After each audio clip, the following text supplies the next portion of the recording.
Hey guys, what do you think is the hardest part about collecting comics? Money? You cheap mother. Steve, what do you think is the hardest part about collecting comics? I don't know, just figuring out which ones to get. It's true. Finding key issues is rough.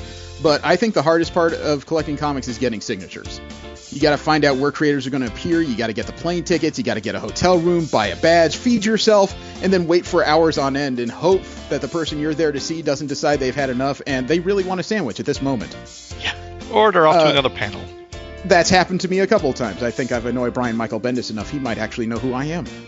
But that's why I go to Celestial Comics for signatures.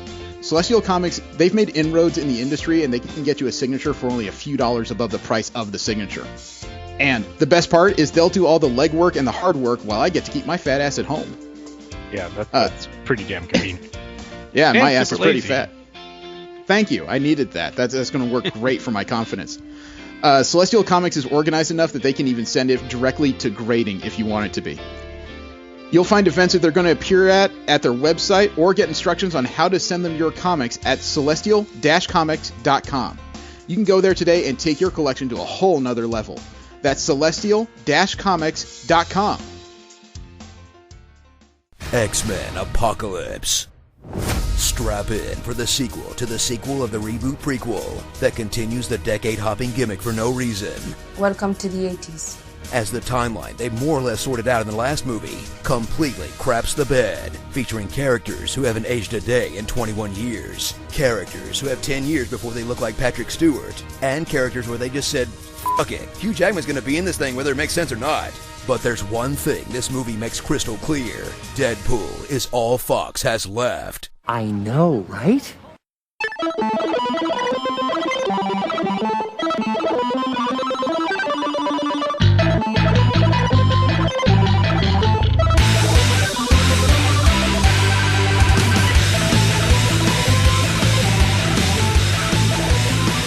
Hello and welcome to another episode of the Rolling 20s. We are the show that says, if you know Luke Cage when he asks you out for coffee, don't ask what's in the filter. I am Jeremy. Steve. And Jesse. Remember, you can subscribe to this show and several others in the MSP library at missionstarpodcast.com. You can like us on Facebook, subscribe to us on iTunes, Stitcher, and on Tumblr. Follow us on Twitter at the Rolling 20s. You can send us any fan mail, suggestions for the show, or hate mail at mspfreight@yahoo.com. The music you heard at the beginning of the show is by Machine Supremacy. You can find more of their discography for free download at machinesupremacy.com, as well as their latest couple of albums on amazon.com. The clip you heard was Honest Trailers and their take of X-Men Apocalypse. You can find more of their videos on youtube.com under their channel of Screen Junkies. How's the week been?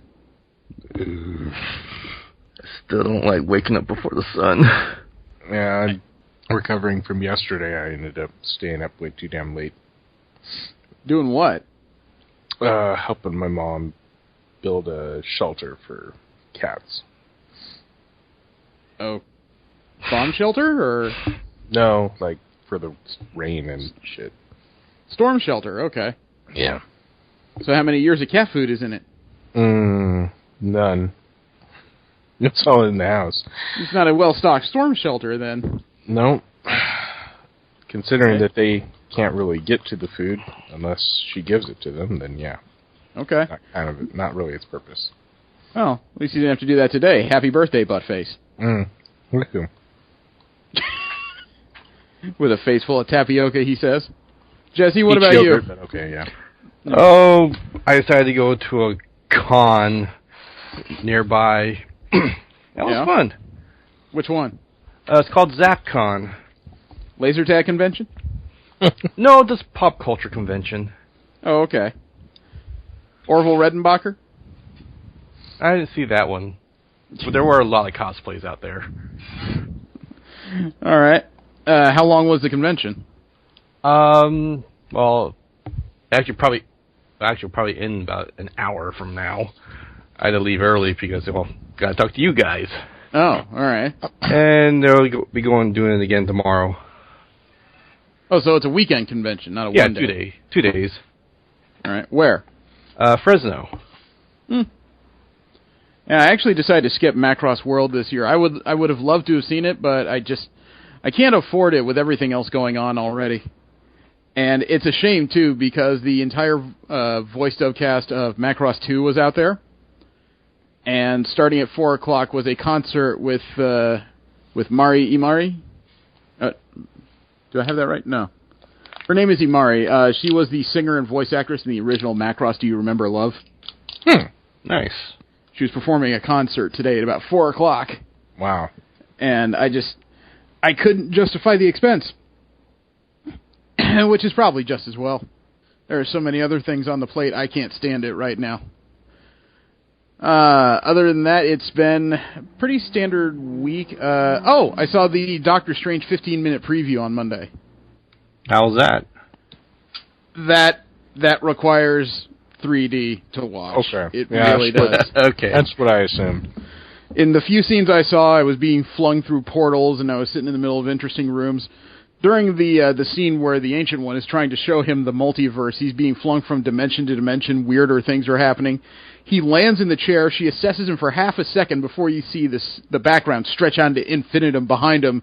All you can think is, oh shit, here we go again. So, the movie it looks like it's just going to be nothing short of psychedelic.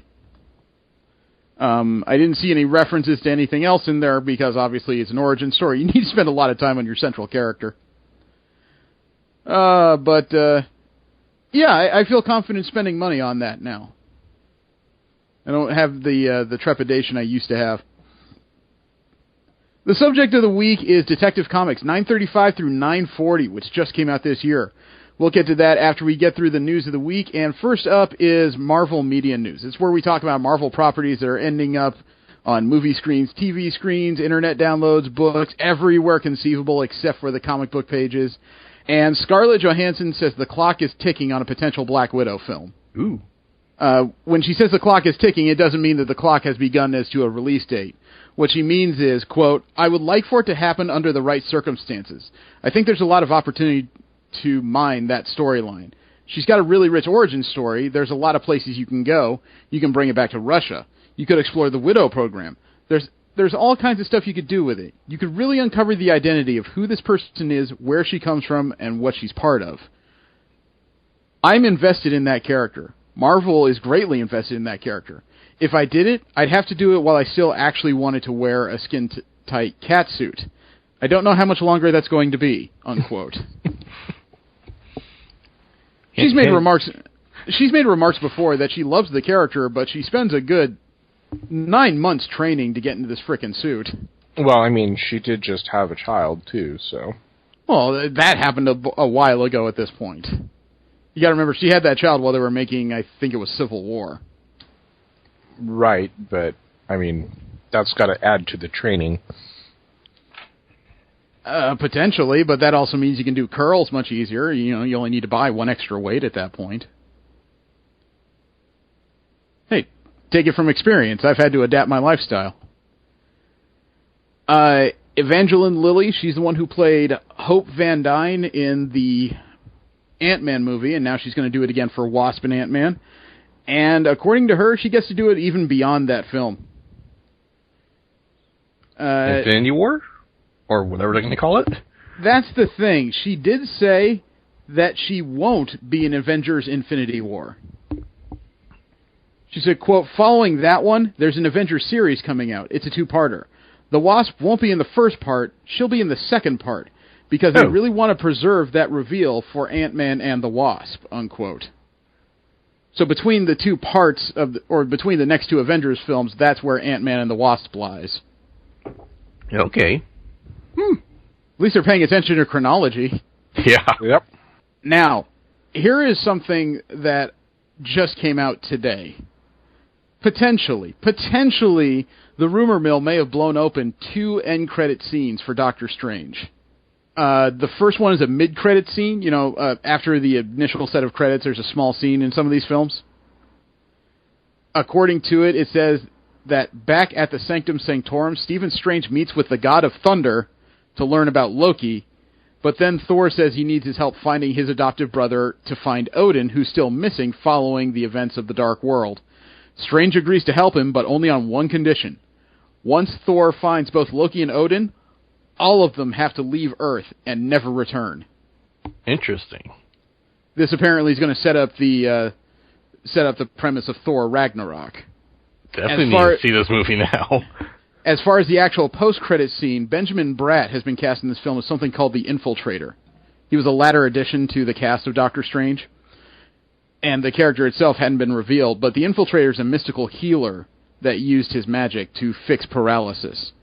In the post-credit scene, we see the Infiltrator again when Baron Mordo approaches him, and now Mordo is angry that Stephen Strange was picked as the Sorcerer Supreme, and he's decided to cross over, wherein he kills Benjamin Bratt and steals his power, saying there are too many sorcerers. I know when that happens, it's going to blow a lot of minds in the theater, but there's going to be those of us sitting in the theater just going, I knew it. I knew it. Now, American Netflix fans can finally breathe a sigh of relief until November 8th. Because on November 8th, they're going to try to kill each other.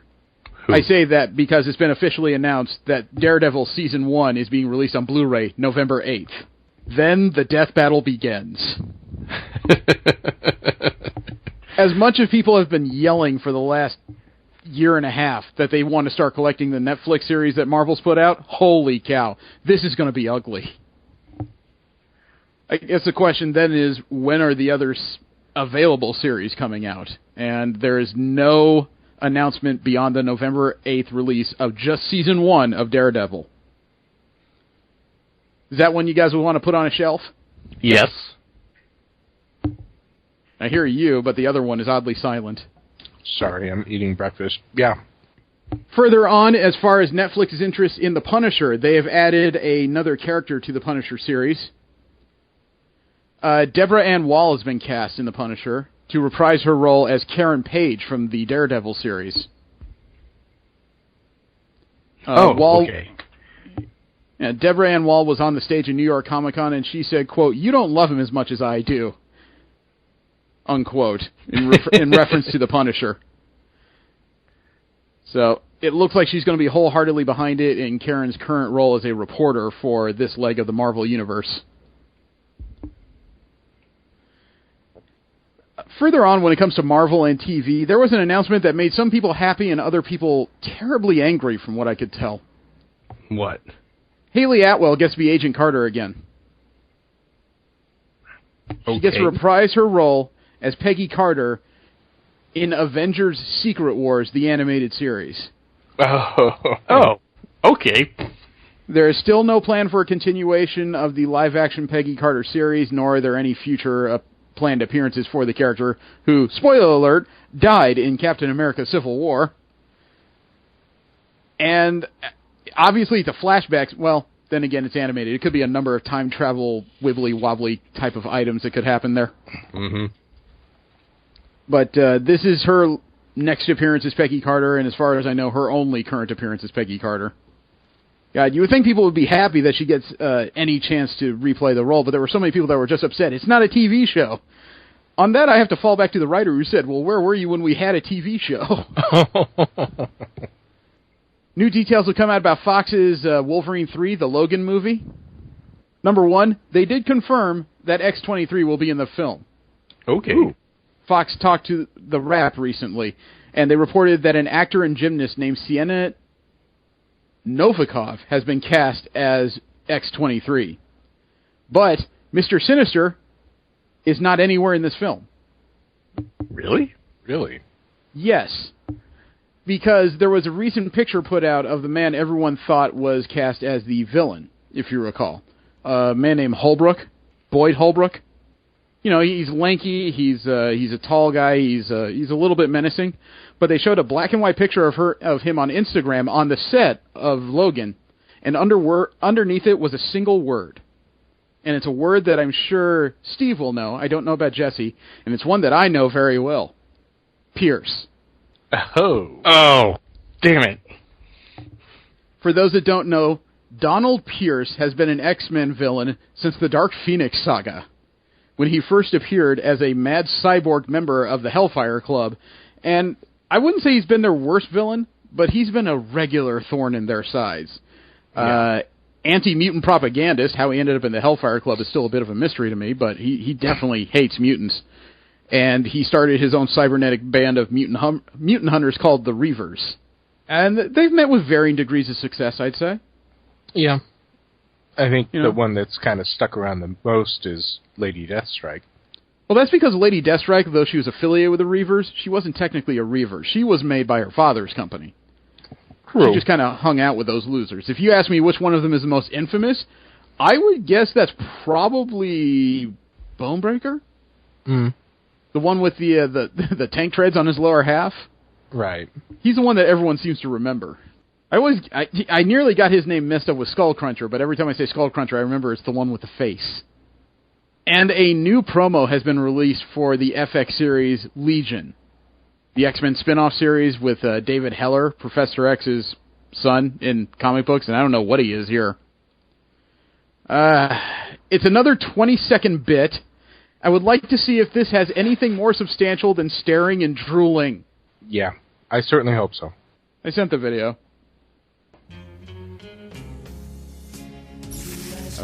Okay. You kissed the girl. She took my place and I took hers. Okay. Oh, wow. What? Say that again? Dude, drugs are bad, man. What the frick was that? That was not multiple personality syndrome. That was body jumping, I assume. Yep. One of those powers that he's got, I guess. Never seen it before. I'm not saying he never had it, but okay. Yeah. I really don't know what to think about that. Actually, there were 2 promos that were released in this period. Should we try the other one? Yeah, sure. Yeah. I'm actually kind of worried at this point. That first one was, I don't know, it was funny but uncomfortable. But I sent the video. That's a crowded square. My job. He has a job. Is to assess. Oh. The Are you psychologist. still a danger to yourself, to others?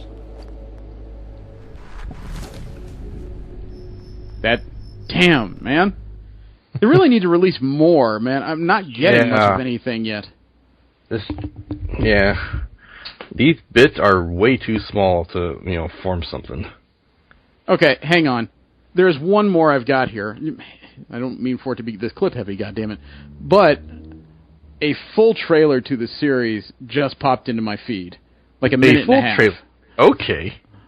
So hopefully we'll get some kind of window into the show, because if I don't get something soon, it's going to end up buried beneath things I'm already watching. I need to see something to draw me in. I sent the video. Marvel. Okay, and there's the square again. Just tell me what happened next. Look. I don't know. It's fuzzy. Isn't that usually how sex starts? Why? I don't know, it's fuzzy. We're just looking for the Whoa. truth. Would you promise to tell?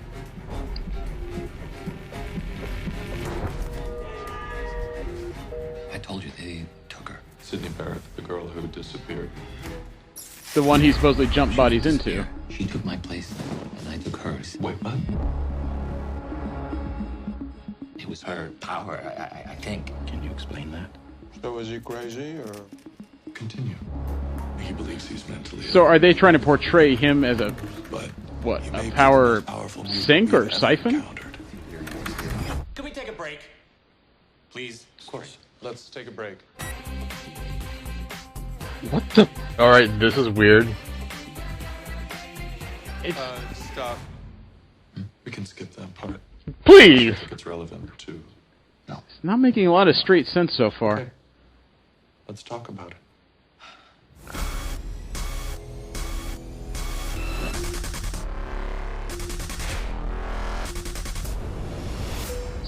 Look at me. I know what I am. What's that? This is hard to describe. It's like somebody tried to make a Kubrick film into a TV series, and they got lost somewhere. This is actually doing a really good job, at least to me, of not really showing that he's got multiple personalities, but just how he doesn't know what's going on. He doesn't realize he has powers.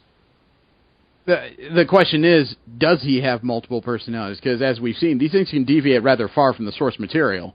Right. You know. So I really don't. I'm not entirely sure what the premise of the show is at this point.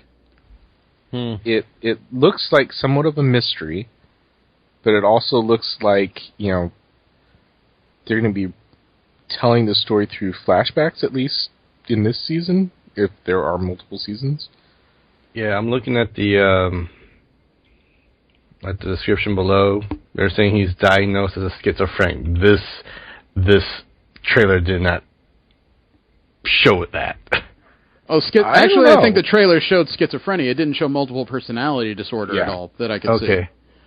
Yeah, he was looking... I like his portrayal of the loss of control. Just, you know, not really knowing what's going on. He does crazy very, very well. I'm just still at the middle at this point. I'm interested in the character and everything. I just don't know if I'm interested in the series. So I haven't found 2 episodes. Yeah, I haven't found anything clean to latch onto yet. At least not in my opinion. Just very odd visuals. It's interesting that you bring up visuals, because next up is DC Media News. We talk about the other major companies and their multimedia properties coming. The biggest story they had over the last week was a visual. They had the first image of what Amber Heard looks like as Mera for the Aquaman film. Oh. And I kid you not, because I saw this picture and I ran it through my brain a couple times, and I think this may be the best-looking character that Warner Brothers has put in their DC universe so far. Now, we've seen Mera a couple times in Aquaman comics. Her costume is, at best, nondescript. It is a green-scale bodysuit and a gold crown. That's it. There's no other details beyond that. So it's one of those things where in comics, if the character wasn't dynamic, she'd be uninteresting in general. Take a look at what the cinematic version of this is, because it's much more textured and nuanced of a costume. Okay. Yeah. The shoulder pauldrons are one of the first things that drew my eye. Oh, but yeah, definitely. There's so many ribs and textures and different scaling into this costume. I looked at that and thought, that's kind of impressive. I even noted the fins on the back of her calves. Yeah. Looks like they're on the bracers, too. Yep. So I saw this and I dug it. The unfortunate thing is a single costume design doesn't tell me anything about the rest of the movie. No, but there's water. That's at least positive.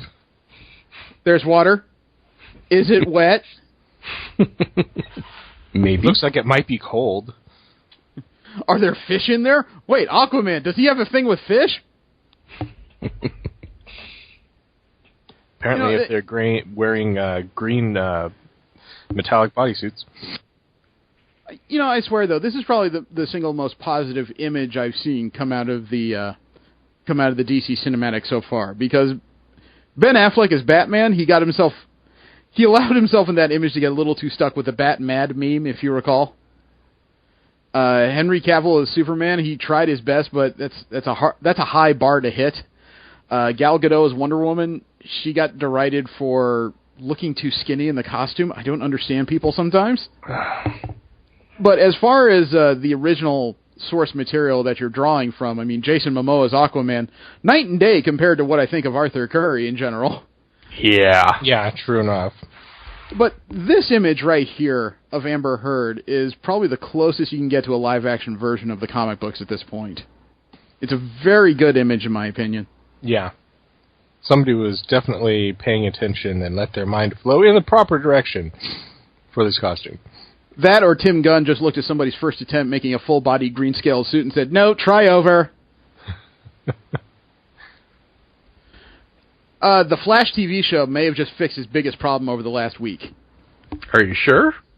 They may have. I mean, they got Barry to swear off this time-traveling thing that he keeps doing to jack up every major story the show has had. It's been a glaring plot hole since he figured out how to do it, because it's just kind of amazing that as weirdly immature he can be at the Deus Ex Machina moments, that he hasn't done this more often. I've watched the show since its inception, and don't misunderstand me, I enjoy it, But as impetuous as he is and a little bit emotionally stunted, I'm surprised he hasn't tried this a long time ago and more often. You know what I mean? Mm-hmm.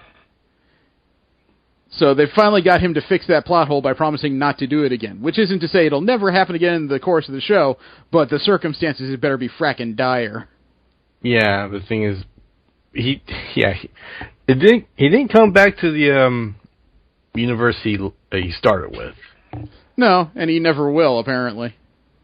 All right. I do have one question. What is the sweet spot about his speed? Because he hits a certain speed, he goes back in time. He hits another speed, he crosses dimensions. Is there a time where you just, you're going for third gear, you accidentally kick it into fifth, and end up in just the wrong plane of existence? I don't know. There's a lot of backlog of issues we could read through. No. They done some stupid shit back then. No. Every time I think about a device called the time treadmill, it just makes my eyes roll subconsciously. I can't take that. However, CW does, it may have a bona fide hit on its hand it got from another station. Supergirl actually broke an 8-year ratings record on the network. Really? Apparently, Supergirl got just over 3 million viewers at the Monday at 8 p.m. time slot, which breaks a record formerly held by Gilmore Girls for the same network. They didn't say what Gilmore Girls got recent, or what the prior number was, but they did say that they're very happy with the results, and I don't think they expect it to be that high. I wonder if the show will be able to carry it over, though, now that we found out that even though they're finally on the same network as the other shows, they're still not connected, technically. There will be the occasional cross-dimensional crossover, but for the most part, these shows or Supergirl will still remain separate from Legends of Tomorrow, The Flash, and Arrow. They're just not going to exist together for probably 95% of the time. Mm-hmm. Which is kind of a shame. It is a bit of a waste. The other shows, even The Flash, tends to be much darker than Supergirl is. You add this character in, there could be a lot of levity added to their universe pretty quickly. Maybe a few more primary colors, too. But Supergirl will be adding a superhero very soon. Okay. Are you guys familiar with a DC hero called the Guardian? Yes. Vaguely, I recognize. Yeah, vaguely, still. Okay. The Guardian is a character that's had a couple of different people pick up the Shield. The Guardian is, depending on where you come into DC continuity, a cop or a military member who dons a gold and blue suit and carries a shield that's generally in the shape of some kind of badge. He's about as close as DC gets to a Captain America clone of any sort. And there's an image of what he's going to look like in the show already. You want to see this? Because I saw this, and my first thought is he's pledging allegiance to Cobra Commander in this outfit. Oh, dear God. I wish I was kidding. Take a look for yourself. It's silver and gray. The color's already very different than the comic books. The shield looks like it's supposed to extend somehow, but I'm not 100% on that. I get the Cobra Commander reference because the helmet It's not just a helmet. The shield and the body armor. He looks like he could be the next Hasbro Cinematic Universe version of Alley Viper. Mm-hmm. Although I would applaud them for not going with the orange and blue. Oh, yeah, generally. I mean, I'm never going to understand who thought that was urban combat camo. This bright orange will hide me in the shadows. They still could have done something differently with the shield. Because it looks like carapace armor instead of an actual shield. I know, but what astonished me more was not just the look of this character, it was the revelation that we've already seen this character. Is it Jimmy Olsen? Yes, it is. Damn it! Makad Brooks, Jimmy Olsen is going to be a new vigilante running around with the help of Wynn, the one tech geek on the show. And somehow he's fighting crime in this outfit and keeping it all a secret from Supergirl. Yeah. Well, and I don't know. The thing that really kind of throws me about his costume is the high-top sneakers that look like they're supposed to be armored. Wow, you pointed out something I hadn't noticed before. I always saw that in one glance and just said, wow, those are textured boots. I never noticed them as shoes. And now that you pointed out, I'm thinking about those steel gray cargo pants he's wearing. Yeah. I'm looking at the slit in the helmet and realizing how photoshopped the eyes look.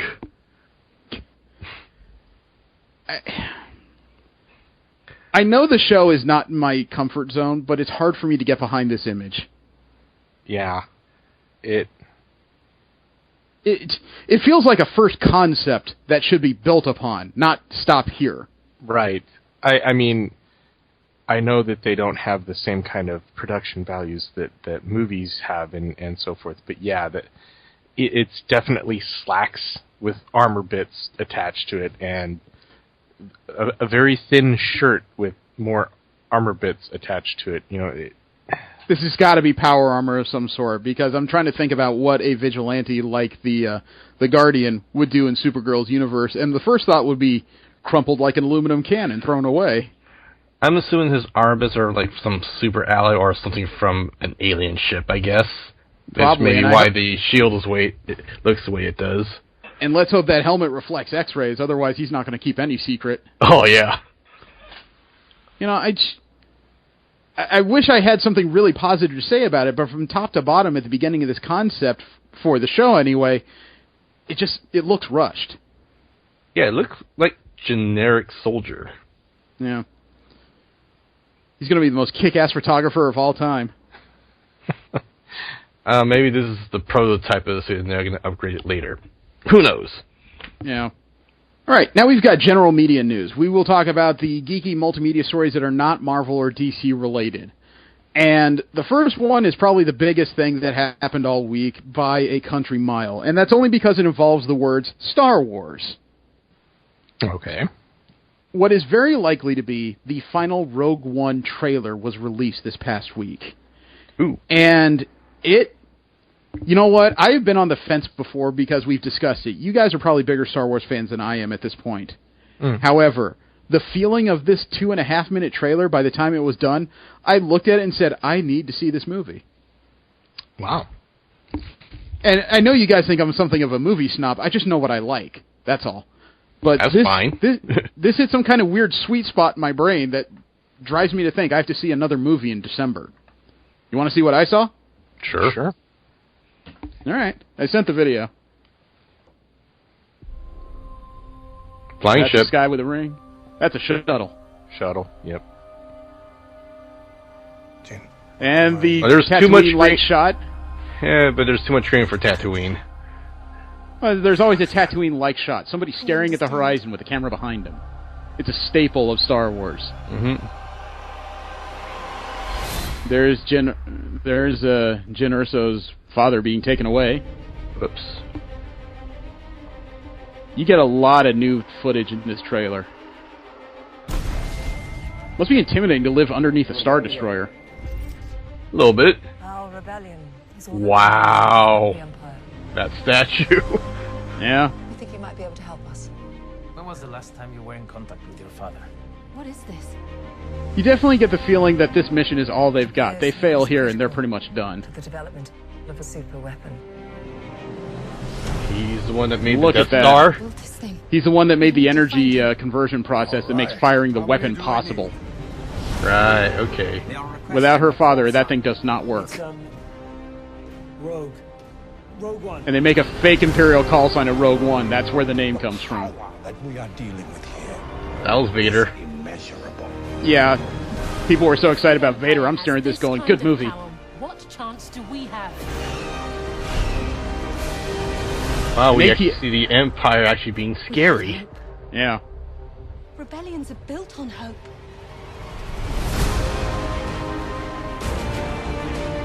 That's a vista right there. Yes. There's no idea we're coming. I wonder if it's one ecosystem across whole planets again. Make 10 men feel like 100. We'll take the next chance. And the next. You're rebels, aren't you? This is just too much to describe what's happening here. Save the dream. The music is making this more epic. This feels very epic. Yep, December 16th. Hell yeah, I'm watching this. I am pretty well I am pretty well convinced that is, the Star Wars version of the Dirty Dozen. They know that death is a high likelihood of what they're doing, but it's not going to stop them. Because if they fail, they probably lose everything. I'm looking at this, ending screen cap. The Death Star is upside down compared to what we usually see. But it's rare to see this view of the Death Star when you got a planet underneath it. Well, stop looking up its exhaust port. What are you guys' opinions? Because I saw that and I'm just like, wow, I'm actually sold on this. I was going to watch it regardless. out of curiosity, and now I said, this is a must-watch. Because that was probably the most impressive thing I've seen them do. So, I am behind that one. I have a list here. I don't know if we want to do this now or save it for another week. IO9 and Gizmodo put together a list of the 12 most incompetent Imperial officers in Star Wars. Interesting. I know. It was a curiosity. It was done by Rob Bricken. Do we want this now? Sure. Yeah, why not? Okay. Number 1 on this list, and I assume it's in no particular order, Admiral Kendall Ozzel. You guys remember him? Nope. No. Quote, let's start with the obvious. Admiral Ozzel, the fleet commander who messed up the Empire's approach to Hoth, giving the rebels warning and time to mostly escape. As Vader points out, in Empire Strikes Back, Ozzel took the fleet out of lightspeed too close to Hoth, alerting the rebels to their presence and giving them time to put up their shields. Basically, you would think that would give them less time to put up their shields, but okay. Basically, Admiral Ozzel screwed up the job of parking his Star Destroyer. For that, along with a whole list of screw-ups chronicled in the old expanded universe, Vader offed him, unquote. I didn't realize that guy had a name. He did say it twice, but both times was in the middle of a force choke, so I doubt a lot of people were really keyed into that. Okay. Molchiv Wormis is number 2. Okay. Quote, the colorfully named Wormis was captain of the first Star Destroyer seen in A New Hope, the one that captured Princess Leia's ship. Under Wormis' command, C-3PO and R2-D2 managed to escape in a pod with the Death Star plans, which eventually led to the destruction of the Death Star, so that wasn't particularly good for him. In the Dark Horse comics, Wormis was basically Vader's chauffeur as he chased Luke, Leia, and Han Solo around the galaxy, and Wormis managed to screw up capturing them on multiple occasions. As such, Vader would force choke him constantly. Still, he managed to survive to get demoted to a desk job where he eventually had a heart attack, unquote. Wow, there was a Barton Homer moment right there. I think it was pretty close to 3 days to retirement. Number 3 is General Navarre. I don't know this name, but this sounds vaguely familiar. I don't know any Imperial names. Quote, this boob only managed to obtain the rank of general because of nepotism. While chasing a potential Force-sensitive being to Hoth, his subordinates found traces of rebel activity. Navarre thought this was so ridiculous that he deleted their reports. Seriously, I've heard this before. Seriously, here's the quote. Rebels on Hoth? All I have is your word for it? What could they be doing on such a worthless planet? I'm deleting your reports. Of course, what his underlings had actually found was the earliest beginnings of the Hoth base as seen in The Empire Strikes Back. Apparently, Navarre was in the Battle of Hoth on the AT-AT that tripped on tow cables and then was shot in the neck by Wedge Antilles and blew up.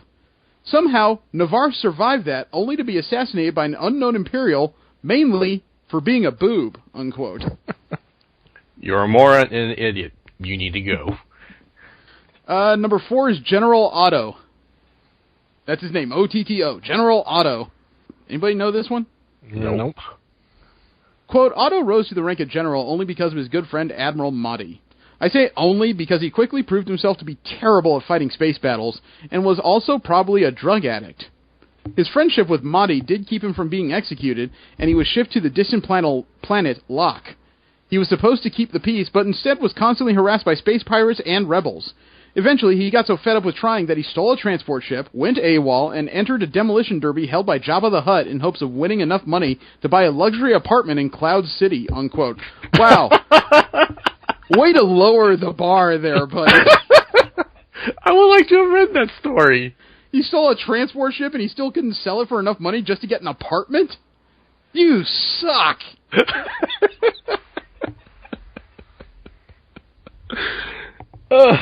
Number 5 of IO9's list of the 12 most incompetent Imperial officers in Star Wars is Chalden Smethwell.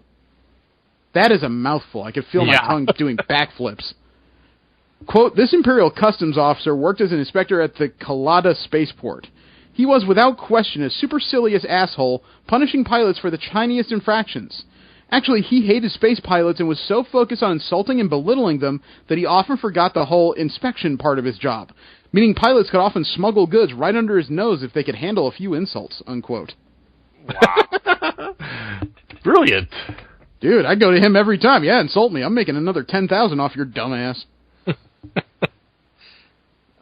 Number 6 on this list, wow, this is a hell of a rank. Captain Supervisor Grammel.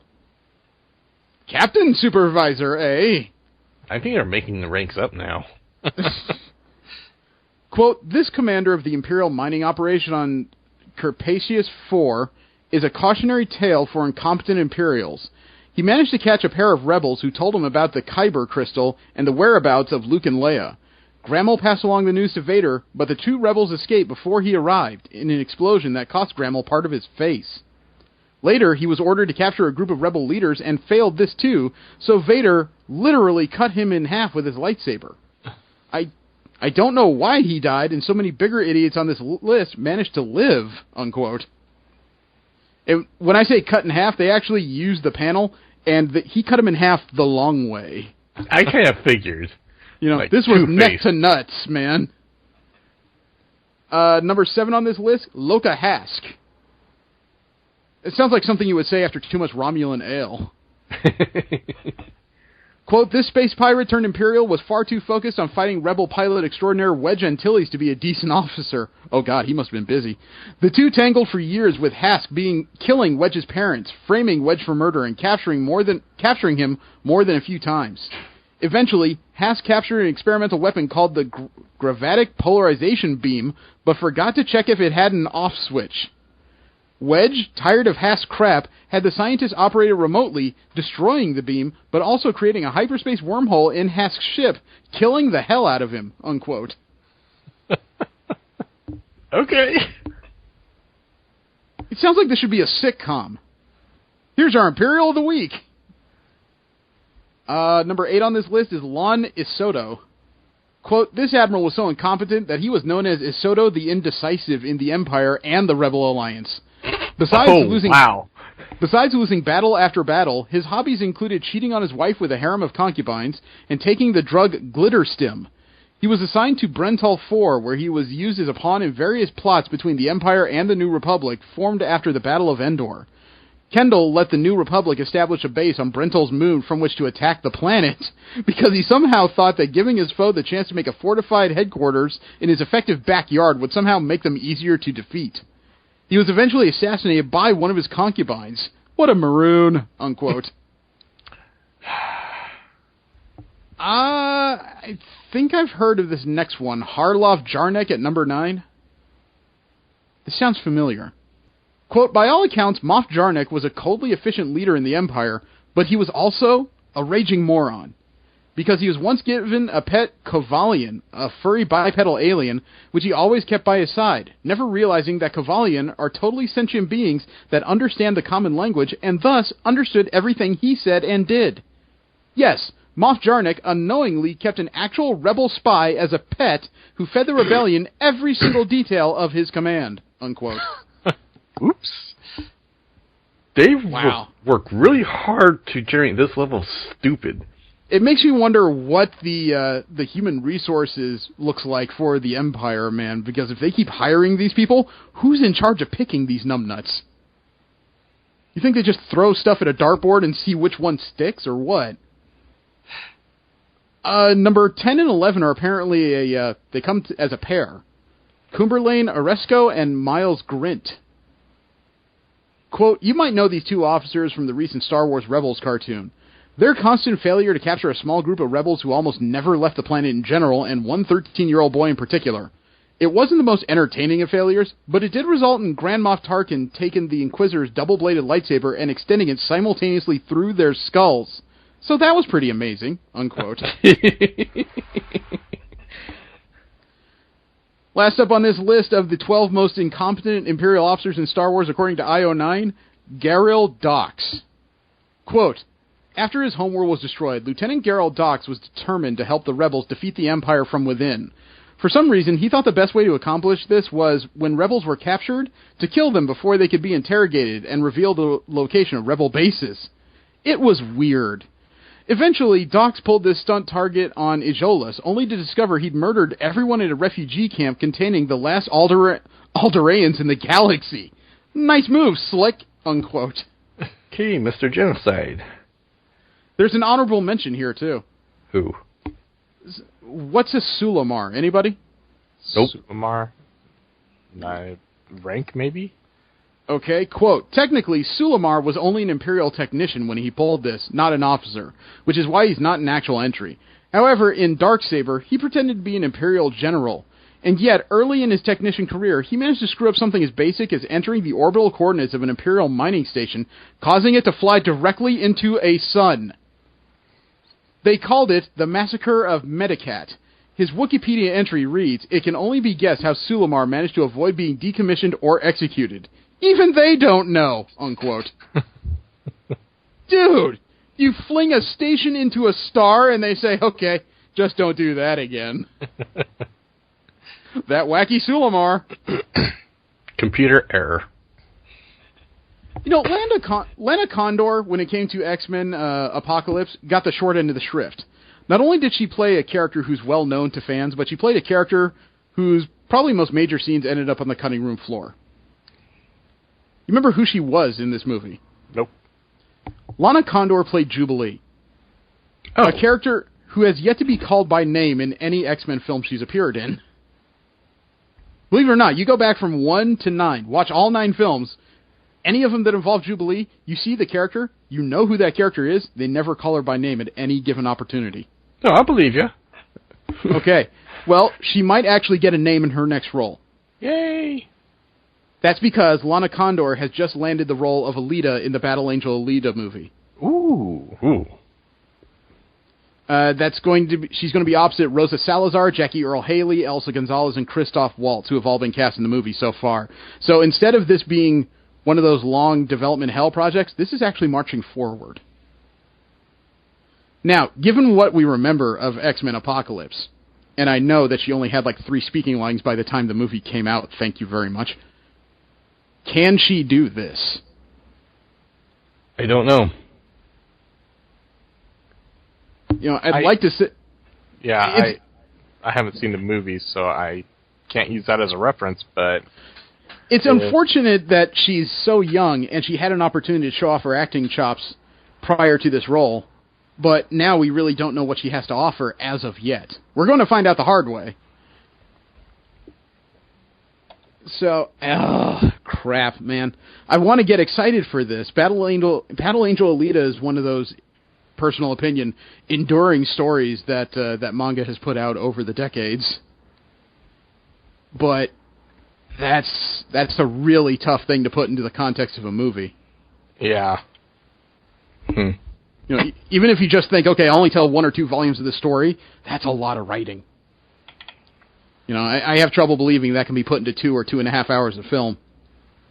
Apparently X-Men Apocalypse was her first movie role? She must have impressed somebody at Fox. Well, speaking of trying to fit too much story into too little film, apparently Warner Brothers has decided they were trying to do the same thing with the Harry Potter franchise. It has been confirmed that the original trilogy of films is not going to occur now.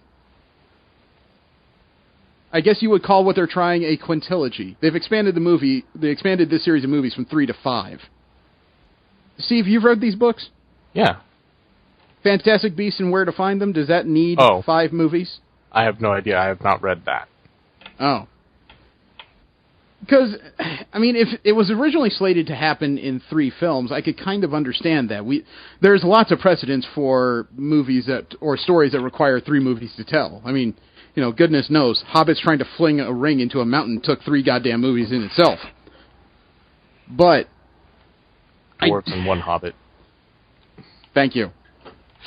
However, this trying to tell this story over 5 movies, it does feel a bit like padding. You know, they have a series of movies that obviously makes money, and it feels like they're trying to make money. Anything? I have no concept of what is involved in this story. I don't even know if they've released books for this. I'm pretty sure they have, but I'm not 100% on that because I am not in this universe at all. It just is not my wheelhouse. Something closer to my wheelhouse. I mean, we know that Disney lately has been signing a bunch of movie contracts because they've had this series of movies that's being made based on comic book films that have been making tons of money, and they seem to decide this is where the money's going to be made at, right? Yeah. Well, apparently they've been signing a few pet projects while they're at it because they just signed a director for a live-action Aladdin adaptation. Really? Yes. They've put English director Guy Ritchie in charge of the film. Guy Ritchie. I know that name. Guy Ritchie has done a lot of stuff. You'll have to look up his IMDb. He's one of those names that I'm not sure what he worked on, but I know he's worked on some critically acclaimed stuff. I've seen people that when they saw this announcement, their immediate reaction is, I don't care, just tell me you're going to use old Robin Williams recordings for Genie, right? Oh, he did both Sherlock Holmes films with Robert Downey Jr. Not bad movies. Man from U.N.C.L.E. I have not seen Man from U.N.C.L.E., although I've heard that I should see it. It was actually much better than its box office. Lock, Stock, and Two Smoking Barrels. Okay, yeah, he's also done a bunch of English, like, gangster movies, now that you bring it up. You know what? I'm curious, but I'm not really driven to see a movie based on Aladdin. You know, the animated thing was fine, but when you make the jump to live action, there's a bunch of different dynamics in play there. Oh, yeah. So, I have no idea. Well, Overwatch is in the middle of its Halloween event. Yeah, I'm having fun with that new event they have. Yeah, it's been driving people to play. However, one person has actually lost money as a result of Overwatch. Oh? Yeah, a professional player. His name is Timo Knuten. His screen handle is Timo. He was a member of a competitive Overwatch team, Envious, and he was fined by the South Korean esports network, OGN, for making a lewd comment in a Twitch chat. Oh. See, the problem was, Timo was interviewed by the esports network's interviewer, a young lady, and after it was done, he apparently went into the Twitch comments, and some of the things he put up was, quote, gonna check those pantses when I'm getting interviewed, LUL, and I want to explore that interviewer girl's thighs, Kipo. Yeah. Now, I mean, under a lot of circumstances, that's probably the kind of things that would be almost immediately overlooked because you put them out on the internet and goodness knows it's just one in a sea of crap at this point. However, South Korea has very specific anti-defamation and sexual harassment policies that he stepped directly in. Yeah, he definitely used Stephen Pyle, didn't he? I guess so. He had to revoke his fight money for the matches he played on Friday that he won, and that was valued at approximately $630 American. That was his fine. He lost his purse for the evening. I would almost, I'd like to say it's not enough, but I'm too used to, professional sports athletes and how much money they get fined for these things. I keep trying to remind myself that esports people generally don't make near as much as actual physical athletes. Right. So, I don't know. Timo was enough of an adult to go to Twitter and post a full apology. He said, quote, yesterday I made a terrible comment that I should not have made in Twitch chat about the OGN interviewer. I acknowledge that my comment disgusted and offended many people, including the interviewer. I understand that my comment cannot be considered as just a joke, and at the time I was careless in my thinking. To everyone who was affected and hurt by my inconsiderate and brash actions, I hang my head in apology. I'm also very sorry for disappointing our loyal fans, unquote. That's well worded. However, an actual direct apology to the interviewer is also, I noticed, not in that statement. Well, seriously, what he says is, I acknowledge my comment discussed and offended many people, including the interviewer. I understand that my comment cannot be considered as just a joke, and at the time I was careless in my thinking. Valid points. However, he still hasn't said an actual apology to the young lady that he was directly talking about. Right. Yeah. You know, that's one of those weird circular reasoning type items. I apologize if you were offended. Okay, how about actually apologizing for what's really pissing me off? How about that? You know what I mean? Yeah. It's one of those political doublespeak type items.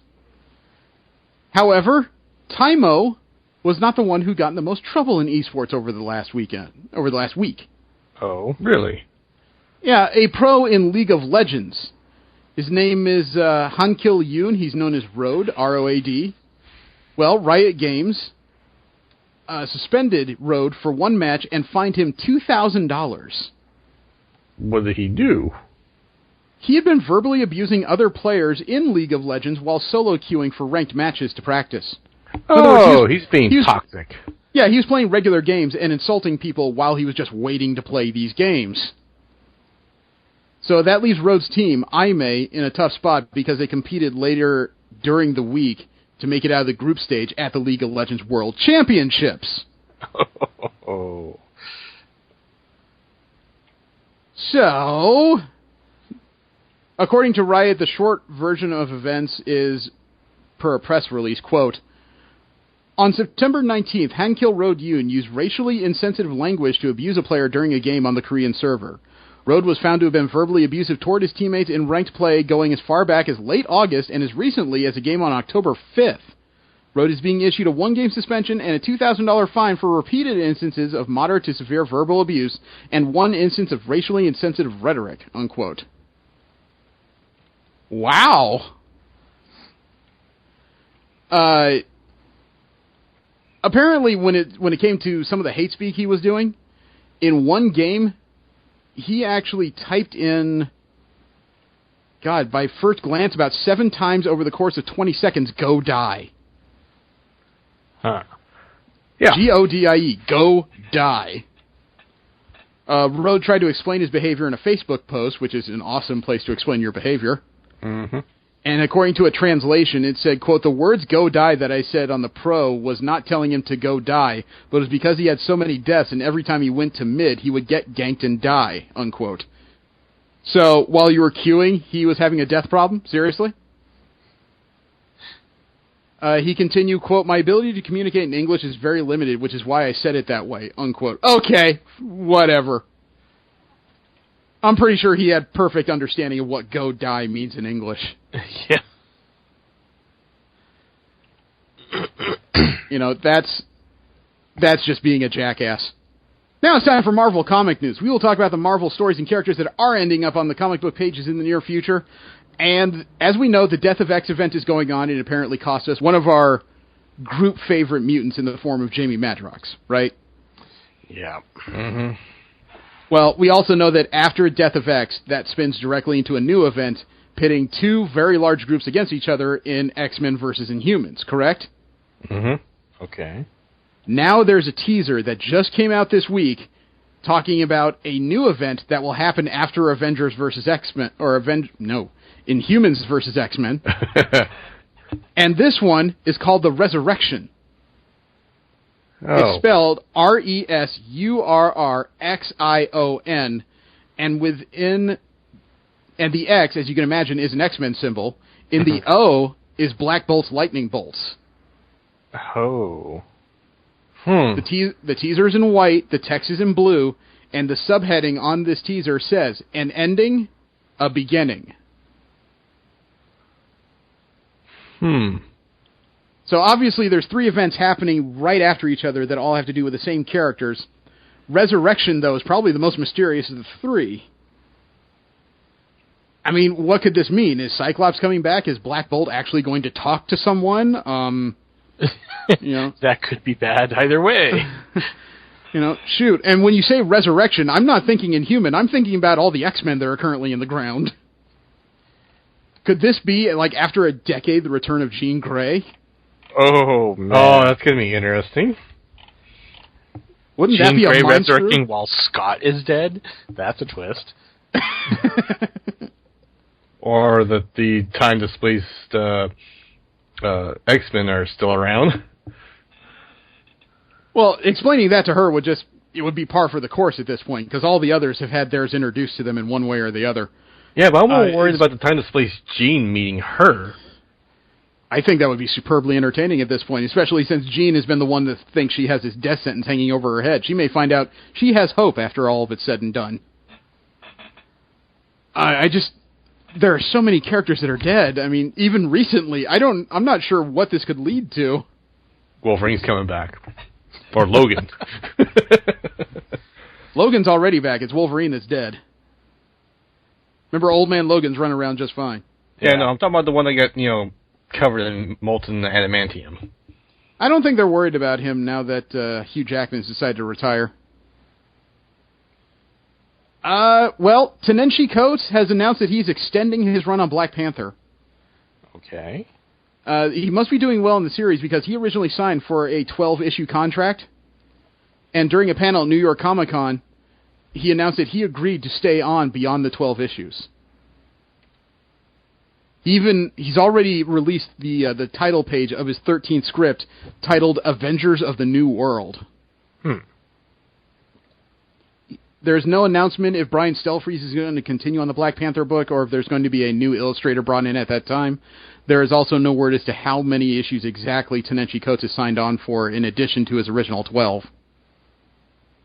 If he's enjoying it, he's enjoying it. Yep. Now, 2 artists who previously worked on the Thunderbolts are coming back for the book's 20th anniversary. My God, it's been 2 decades worth of Thunderbolts already? I feel old now. Yeah, if you feel old. No, you don't understand. The original creators of the book, Kurt Busiek and Mark Bagley, are returning for Thunderbolts number 10 this coming February. The issue is being called The Return of the Masters. Any idea why it's being called that? Masters of Evil? Yes. These Thunderbolts are going to run into the Masters of Evil somehow. They have to revisit their own history after an old villain makes a reappearance. Who are in the Thunderbolts? It's being led by the Winter Soldier, and it has 4 original Thunderbolts on it. Techno, a.k.a. the Fixer, right. Mach 10, a.k.a. the Beetle, Meteorite, a.k.a. Moonstone, Atlas, a.k.a. Goliath, and brand new member Kobik from Assault on Pleasant Hill. Right. This team of Thunderbolts are actually former villains trying to be good. No, that's what the Thunderbolts have been. The premise of the Thunderbolts since its inception, with the exception of about 18 issues, has been former villains trying to live a better life. Oh, okay. And this book, this 20th anniversary, also marks a special note because another one of their original members is returning, and this one's probably going to change the dynamic of the team rather radically. Formerly known as Screaming Mimi, Songbird is returning to the book. Songbird, if people think that she's a lightweight, she's led at least 3 different teams of Thunderbolts. She was the field leader on the New Avengers, and she is considered a very underrated player by most people who read Avengers books. She has a harness around her neck that amplifies her powers. When she screams, she can create light constructs. Okay. Yep. In some far-flung future, she's been named Avenger Leader. And there is one more book that's been announced, and it's a 5-issue miniseries. I bet you didn't know the Merc with a mouth could quack like that. Yeah, we heard about that. You did. News to me. Yeah, 2 of Marvel's favorite... said that already. Two of Marvel's favorite comedic characters are being crossed over. Get ready to meet Deadpool the Duck. You heard me. Yep. The writer has written for both Deadpool and Howard the Duck before. And apparently this crossover will also feature Groot and Rocket Raccoon. This is going to get ugly pretty fast. Newsarama actually asked the writer of the book how this came about, and his response was a little bit bizarre. Quote, That would be telling, but it involves satellites, teleporters, Roxxon, and a different kind of S.H.I.E.L.D. agent than you've ever seen before, unquote. Ah. And they asked him who else is in the story. He said, quote, "The plot revolves around a pretty thoroughly wrecked Rocket Raccoon. Howard and Rocket have history together. Deadpool just admires the gloss of his coat. So they have different reasons for helping him. Hashtag motivation," unquote. Somebody needs to take away his sugar. It's going to be hard to do with Halloween around the corner. Now we have DC comic news. We talk about the other major companies and their upcoming stories. Jim Lee and Dan Didio are opening up a bit about the next leg of Rebirth. Wave 2 is coming soon. And they also are mentioning that there is an inevitable, what they call an inevitable DC Watchmen crossover coming. Okay. Justice League versus Suicide Squad, as we know, is the first major event in the post-Rebirth era. And it's also the next major turning point in the relaunch's meta-story, which is a 2-year journey to a fully realized DC universe, at the end of which, Dan Didio admits, lies a confrontation with Alan Moore's and Dave Gibbons' Watchmen. So I gotta believe that some of the stuff we've seen out of Rebirth already is obviously headed in that direction. Right. You know, I guess the question is just which parts, because Wonder Woman doesn't seem firmly connected into that. However, what Batman and Superman are going through seem directly connected to a lot of that. Mm-hmm. So that leads to even more questions in my mind. Now, All-Star Batman #3 came out this past week, and it added a character who was not just obscure, but was dead for a very long time. Who? Howard Allnut. Not familiar with that. I had to read this one as well, man. This name did not make sense to me. The last time Howard Allnut was seen was in the post-crisis Hush storyline that Jeff Loeb and Jim Lee did back in the early 2000s. The character was born with kyphosis and is mute. He was introduced back in 1989 as a pawn of the Penguin, but he turned on that villain. He turned on the Penguin to help Batman and became one of Batman's best allies. He was utilized as an engineer that helped Batman build and maintain his high-tech gadgets. So he's an engineer with a hump on his back with the inability to speak. Sounds perfect for secrets. Yep. Apparently he on and off lived in both the Batcave and Wayne Manor at different times. So he was returned in All-Star Batman #3, living on a walnut farm. They need him after Harvey Dent's face was injured. Man, it's very rare that you talk about a character that I need to look up to understand what in the frick you just talked about. Also, Batman may have gone too far with his themed gear. Also in All-Star Batman #3, the KG Beast has reappeared for the first time in comics since the 80s. And he was murdering people. Batman appeared behind him, went to punch his arm to stop him from killing people, and he used a special item in his gauntlet that I've never seen before and hope to never see again. Bat Knuckles. Bat Knuckles. Yeah, Sounds painful. Not just spiked knuckles, but knuckles with little bat wings on them. Sounds painful. I want to know if he has a special bat codpiece. Because this is getting too far, man. He really needs to do something about his branding issues. You think he's got bat emojis for every time he uses a communicator? Probably. This is crazy, man. You know, they were talking about it a little bit on IO9, and the writer of the story, James Whitbrook, says, this sounds like something you make up as a kid. And all I can do is just kind of nod my head. It's like, yeah, that's totally what a kid would make up. Bat Knuckles. You say it out loud, and it sounds ridiculous. Like Bat Lube. Yeah. Yeah, but they actually said that out loud. Well, good news as far as the new Batwoman series that was announced. The series is supposed to delve into her mysterious past and her love life, which has been freely described as complicated by DC. It's being written by Marguerite Bennett, one of the few women in comics who's pretty well known at this point. In regards to her former relationship with a DC character Renee Montoya, Bennett said, quote, "Oh yeah, no, definitely. Like the loves and the losses of Kate Kane is going to be a primary theme of this book. And some of the people you haven't met yet who were forerunners of her future relationships," unquote. That's going to take a while to resolve.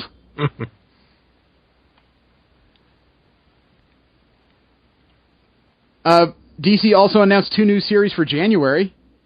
A brand new series titled Amazons. It's called The Odyssey of the Amazons. It'll be a 6-issue limited series. And then the Fall and Rise of Captain Atom. Captain Atom is getting a book again. Wow. As far as the Odyssey of the Amazons, it's being set in the years before the birth of Wonder Woman. So it's going to be a stalwart character named Hesia and a group of Amazons who embark on a globe-spanning quest to find others of their kind, encountering legendary creatures and beings along the way.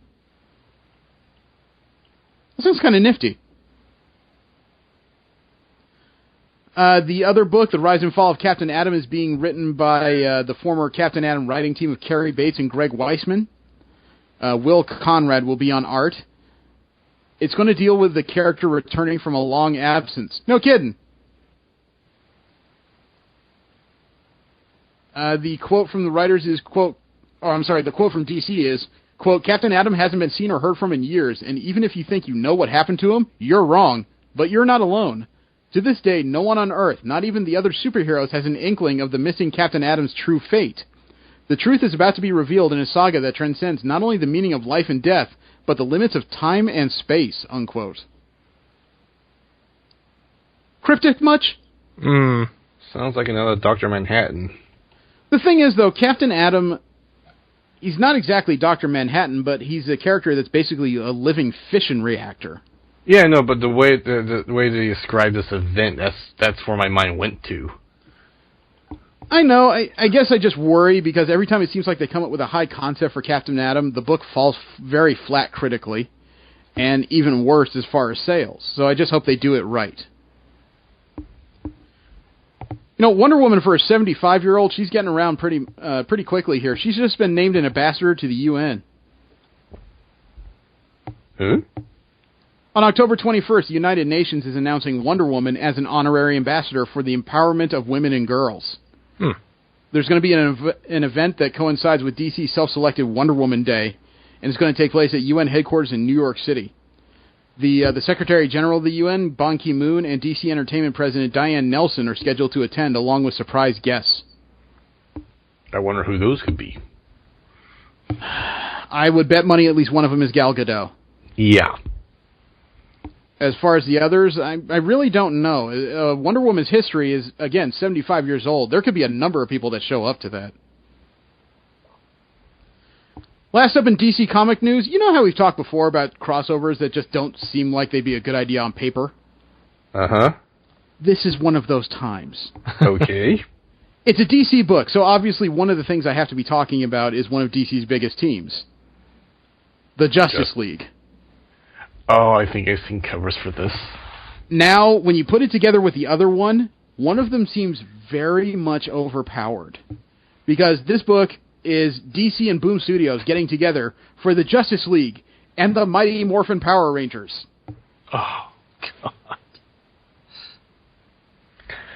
As much as I'm a fan of my own 90s nostalgia, I can only imagine how quickly Superman would take that Dragon Zord and shove it directly up Jason's ass.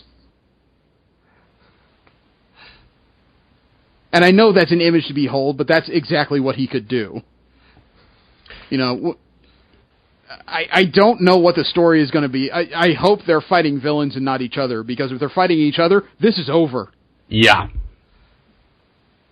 You know, I may not be a fan of DC, but I will not knock the power levels they've built for their primary heroes. And yes, we are talking about the current Justice League. Batman, Wonder Woman, Flash, Superman, Cyborg, and Jon Stewart versus the original 6 Power Rangers. You know, when you just compare the power levels, one is so much worse than the other. I can just imagine Johnster just taking apart the Megazord piece by piece. I can imagine Zach coming hacking it. Zach, the Black Ranger, riding on that Black Mammoth, and Wonder Woman thinking, "Cute! I've killed so many of these." Oh man! All I can say is Rita better ride to their rescue because they need each other. Hey, she can do magic. She can hurt Superman. But she's going to get pimp slapped by Wonder Woman. Practically writes itself, doesn't it? Yeah. What magic MacGuffin are they going to be using this time? The Dragon Zord whistle. Wouldn't that be a scene, though, after the Justice League leaves, all of a sudden there's just this random whistle that comes from somewhere. Did somebody call the Dragon Zord? And then there's Tommy who just kind of holds his pants. Nope, don't know what you're talking about. Now we have general comic and convention news. This is where we talk about comic books that are not Marvel or DC related, as well as conventions all around the world. New York Comic Con says it has set a new record with its attendance over this year. They are announcing that they had over 180,000 attendees, which puts it well above San Diego Comic Con. Yep. But, and there is a but to be had here, New York Comic Con uses turnstile numbers. So that's, yeah. Yeah, for those that don't understand what that means is, if New York Comic Con sold a person a 4-day badge, they would count that person as 4 people, 1 per day. Minimum. Mm-hmm. Yeah. And I have no idea what the actual attendance at New York Comic Con is as far as actual bodies. And I know that it sounds like harking, but Comic-Con specifically says that they have 130,000 badges per year. That number hasn't deviated at all. And they're very specific. They've sold their badges to 130,000 people. So this number of 180,000 comes with a huge asterisk next to it, because if even half of those people are 4-day badges, this number becomes significantly lower. Mm-hmm. So it's a problem. And that means I have no idea how to compare the two in actuality. I think as far as venues, the two buildings, San Diego Comic-Con and the Javits Center, are actually pretty comparable. As well as the idea that New York Comic-Con this year, as we know, branched out into several venues, including Madison Square frickin' Garden. Really? So, yes. Yeah, we discussed that before. I'm not saying that New York Comic-Con is a small convention or needs to be overlooked. Hell no. New York Comic-Con has about as many exclusives and reveals and announcements as San Diego does. It is a great convention in its own right. However, it's just hard to compare them apples to apples because we really don't know what the actual attendance figure is. Yeah. However, they did have a first at New York Comic-Con. Netflix brought out The Defenders. Aha.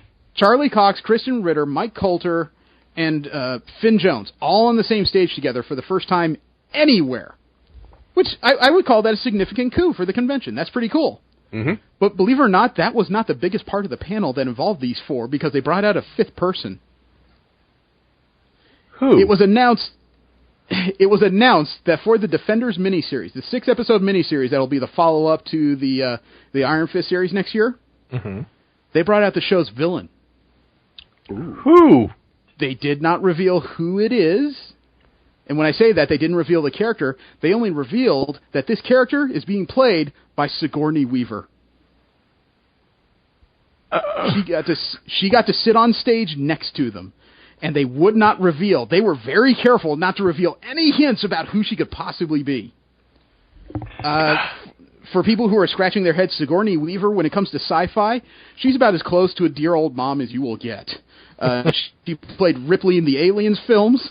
She has been the acerbic doctor in the Avatar movie. She was Dana Barrett in the original Ghostbusters films.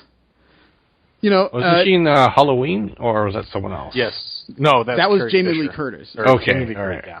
Sorry, there's. You know, so like I said, when it comes to sci-fi, you know, Sigourney Weaver's about as close to the kindly mom as you will get. She's been all over the place, and just when you think that she has nothing left to do, she shows up somewhere unexpected. I think this counts. And to have And to have Sigourney Weaver as the villain of this story, I spent some time scratching my bald head trying to figure out who she could be, and then it just occurred to me, it doesn't matter, because as soon as she delivers a threat, it doesn't matter if she's facing down Daredevil, Iron Fist, Jessica Jones, or Luke Cage. When she delivers a threat, she's going to frickin' mean it. I can't begin to suspect who she's playing. The only hint we got as to what character she is, they did say that Sigourney Weaver's character will have no powers, but she will have an underling who will be her heavyweight. It doesn't help. It adds to all the questions. And I really don't have context as to who she could be. Well, actually, I just developed a sudden theory. What? The Amazing Spider-Man has been dealing with the rise of a new company over the last 2 years, Alchemax, who's being run by Liz Allen. That just popped into my skull. And it fits in the same realm that all these characters come from. I mean, Alchemax is based right out of New York City. I'm thinking this whole...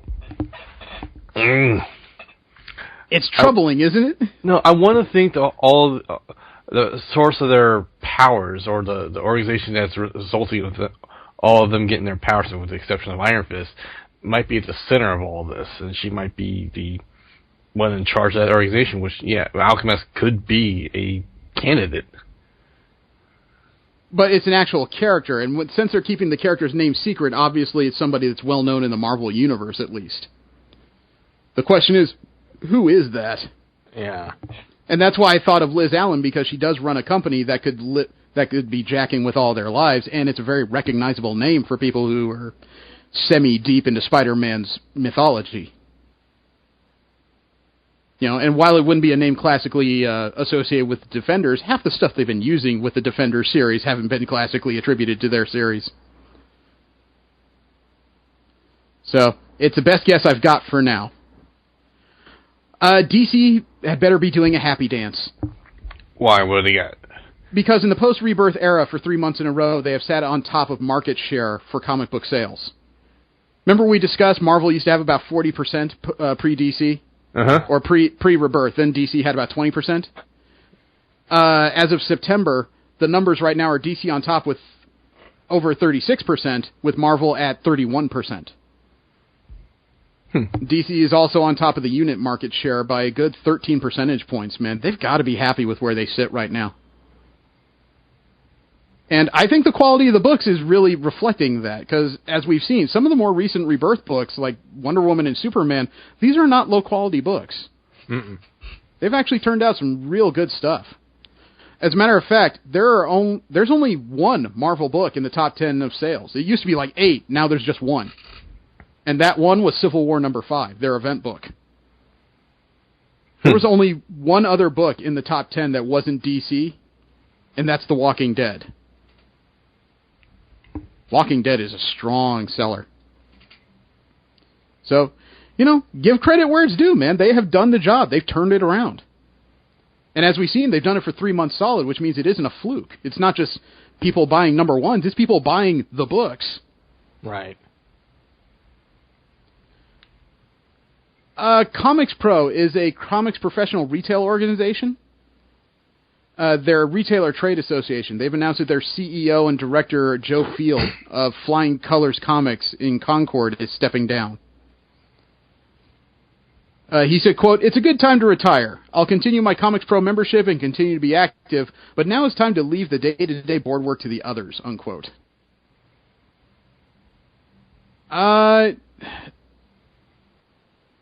Comics Pro is a non-profit trade organization developed to the health and progress of direct market comic book retailers. They're a company that allow retailers to speak with a unified voice on important industry issues. In other words, think of them like an unofficial union head for the comic book retailers, so they don't just kind of get slammed with whatever the retailers feel like, not retailers, the companies feel like giving them. You know what I mean? Yeah. They also provide educational and mentoring opportunities to current and future retailers. So if you're looking to open a comic book shop, Comics Pro needs to be a friend you develop. And IDW has joined Comixology, the app that allows people to read comic books online. They have not joined Comixology. They've joined Comixology's unlimited rival, Comic Blitz. They've opened up to a new company. Comic Blitz has what you call an all-you-can-eat service subscription, and now IDW is signed up to be part of that service subscription, which means you pay a monthly fee and you can read all the comics you want. So, Comic Blitz just got over 125 issues of titles like Transformers, G.I. Joe, Star Trek, My Little Pony, Dungeons & Dragons, Lock and Key, The Crow, Angel, Judge Dredd, and more. Upcoming titles include 30 Days of Night, Gem and the Holograms, Angry Birds, Skylanders, Samurai Jack, The Max, Danger Girl, and more from the initial wave of titles. It's a good library to have. Yep. Especially if you can't get the other two big players to play with you. Now, we talked about a month ago that the Darth Vader comic was ending at 25, right? Yeah. They said that they had a definitive beginning and ending point. There wasn't a lot of room in there to tell the extra story of Darth Vader post A New Hope heading into Empire Strikes Back. Which is true. That's always been kind of a blank spot in the central mythology of Star Wars. Not one that people needed an explanation on, but one that could be fleshed out without creating too many hiccups in continuity. And it was announced that there would be a new book taking its place, and people have been guessing for the last month what that could be. Well, it has been revealed that the new series is being titled Star Wars Dr. Aphra. Who? Dr. Aphra is a character that was introduced in the Darth Vader comic book.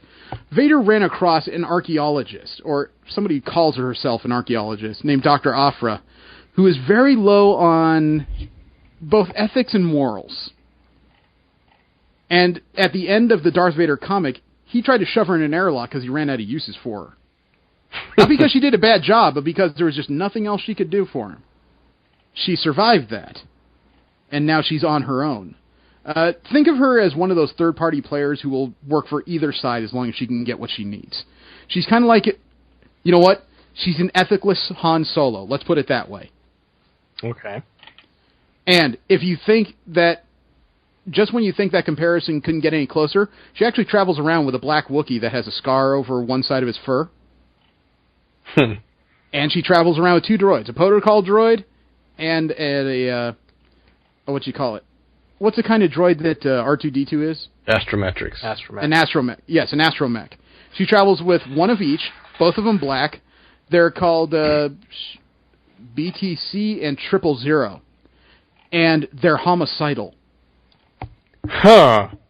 BT, the protocol droid, he came up with a plan to fool biosensors by removing all of the blood from rebels and injecting it into their systems temporarily so they could fool bioscanners. Huh. And 000, he doesn't have tools in his tool shed. He's filled with murderous weaponry. So this is the new series. That sounds fun. It's weird to read BT's dialogue because I keep hearing C-3PO's voice coming out of it, and it's creepy as all piss. I imagine. And last up in general comic and convention news, the creator of Mouse Guard is taking on a classic fable and bringing it into comic book form.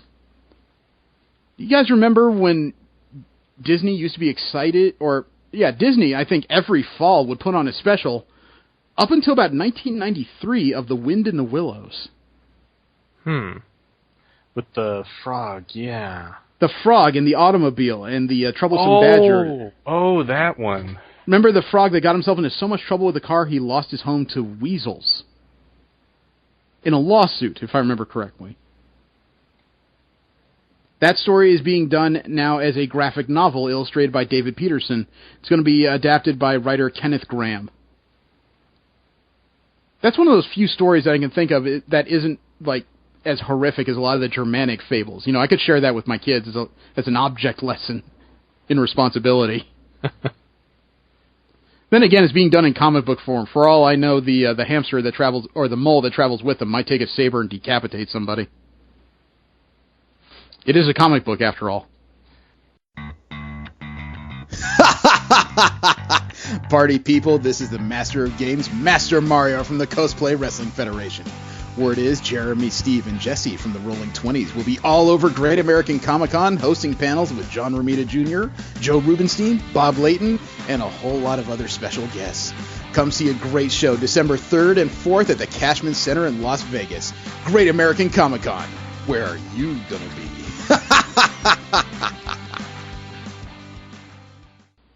Alright, and now, last up we have our WTF Corner. It's where we talk about those stories from across the internet that make you sit up and just say, the blue frick, man, seriously.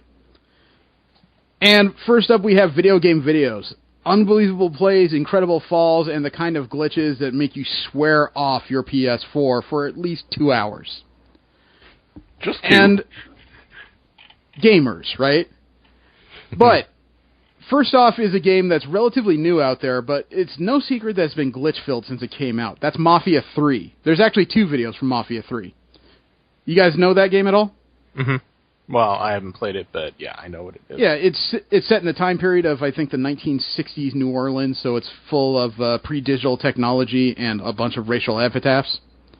I understand it does make some people uncomfortable just because it, from what my understanding is, it shows racism in a pretty realistic way. It doesn't soft-code it for anybody for historical sensibilities or anything like that. You know what I'm saying? Mm-hmm. It's a period piece, so... Yes. Well, the first video is kind of interesting because it involves a glitch, but it's one that you wouldn't notice offhand unless you got really close to it. This came from the channel of user Bruce W. Bruce W. I guess we know what he's doing when he's not saving Gotham. He titled the video, "When the Puddle is Deeper Than You Thought." Okay. Oh yeah. I sent the video. You start off, there's a street, car is driving by, you hear that splashing? What the street there. What the hell? There is some guy in a puddle up to his neck in the middle of the street. I'm getting flashbacks to Blazing Saddles. Oh, Street Strikes came to mind to me. Oddly enough, with this game and its use of the N-word, Blazing Saddles is completely appropriate here. I love how the car is just slowly driving around the guy. Yeah, the drivers are going around at least. Yeah. Didn't turn into one of those Grand Theft Auto moments where they just roll over his head. Now, the other Mafia 3 video actually does have to do with the language in the game. This came from the channel of user Andrej Kovac. Or maybe Andre Kovac. Ondrej space Kovac. Either he is Slavic or he did a hell of a job picking his name. He titled this video, "AI Trying to Break Mafia 2 F-Word Record." And he actually put in the description, Mafia 2 used to hold the record in number of F-word in video games, and he provided a link. This AI tried to take from it. I watched the video just because I was curious initially about what in the hell he was talking about. He wasn't kidding. Oh, this is going to have to be censored for viewership, isn't it? I can't censor this. It would make it a silent podcast. I sent the video. There's a character running upstairs. Looks like he's in a speakeasy. Why can't they find this fuck? Okay. I'm gonna wash your mouth out with this bullet. Come around the corner. There's the guy. What's he looking for at the wall there? Fuck me! Where haven't we looked? I'd say everywhere. Fuck me! Fuck me! And he's got Tourette's. Fuck me! Fuck me! Fuck he's just jumping around yelling "fuck me" for no reason. Fuck me! He looks like he's trying to invent a dance or something. Fuck me! Fuck me! Looks like he's trying to actually get busy with the drawers there. I know, did you notice how the main character looked backwards like, you hear this nonsense? Fuck me! Fuck me! This honky done lost his mind. Fuck me! Fuck me! Fuck me! Now he hates that wall. Fuck me! Fuck me! Fuck me! Fuck me! Nice shimmy he's got going on there. Fuck me! Oh, he broke it. There we go. Haven't looked there. And just in case you thought this tirade was done... Fuck you, and fuck Bark! You talk too much. Yes, he does. It sinks it. Wow. And new achievement for number of F-words in a minute. Nice! Alright, South Park, your turn. South Park makes Emmys out of this. The next video had to do with a game I know I've never used before because I don't like the subject matter the game comes from. What? You know how rare it is I have to say that? Yeah. Because this is the Attack on Titan game. Oh. I am not a fan of this series. No, nor am I. But there was an interesting mount in this game. This came from the channel of user 2across, TWOXACROSS. He titled this video, "My Kingdom for a Horse." Okay. I sent the video. There you are as Eren Yeager, and you see a bunch of people riding away, so you need to call a horse or something, I guess. So he turns around, "Where's my horse?" You got that horse, you got that horse. Where's my horse? There it is! Whoa! What the hell? It came leaping out of the sky like it was freaking Danger Mouse. I don't know. You know what? It was probably the Bat Horse. That's probably who it was. Just swinging on a rope in the middle of the sky, he heard the call, and he came down from Gotham City to help out. You don't actually notice the fact that it has those high mobility suits attached to the saddle. Oh, okay. I thought you were going to say bat spurs, like everything else we've talked about today. The last video bat shoes. And a bat saddle, which has a new pack of bat lube underneath. So, last video I've got is a Destiny video, and Destiny is not exactly in the forefront of people's minds because Overwatch has definitely taken over the shooter genre for the foreseeable future. But this video must have had to do with a couple special pieces of equipment because I did not know you could do this. This came from the channel of user Bakengangsta, BAKENGANGSTA. First of all, cool choice, man. That was very good. But he titled this video "Confusing Blueberries." Now, before I send the video, I've watched it to try and analyze it, and it involves the hunter with the void configuration, the bow. It involves the spectral roll they do and a triple jump. Wait till you see how they frustrate a Titan that came in swinging with its special. I sent the video. There's a hunter, ran up to the edge or something. Okay. Uh-oh, there's a Titan. He's getting ready to throw fire hammer, so we roll off the side and triple jump back up to the slope. Oh, he's coming hard. Roll off the side, triple jump back up onto the slope. And we're going to continue to play this game until you run out of hammers, bitch. Nope, we ain't done yet. Oh, you're out. Here, have some gunfire. Killed you with my grenade, and hey, you ran away. No, you didn't. Oh my god. Wow. That's one of those videos where you just sit back, and as much as you would hate somebody playing against that, dude, kudos, because you just outplayed two guys coming heavy. Yep. Life is the thing, apparently. Yeah. By committing suicide and saving yourself multiple times. That's the thing is, though, usually to jump back up to a ledge that often, Jigglypuff is trying to knock you into the stratosphere, you know? So, I saw that, and that was my first thought, was like, he's playing Smash Brothers in Destiny. That's new. I don't think it's a secret at this point. Miley Cyrus is not terribly bright. That's not a secret, correct? No. Oh, she's still a thing? Well, she just joined The Voice this season, so yes, she is a thing. However, I did not bring her up because of The Voice. I brought her up because of Supergirl. Miley Cyrus is not a fan of Supergirl. Okay. Would you like to know why? I don't think I care, but sure. It's one of the more shallow reasons you could think of. Okay.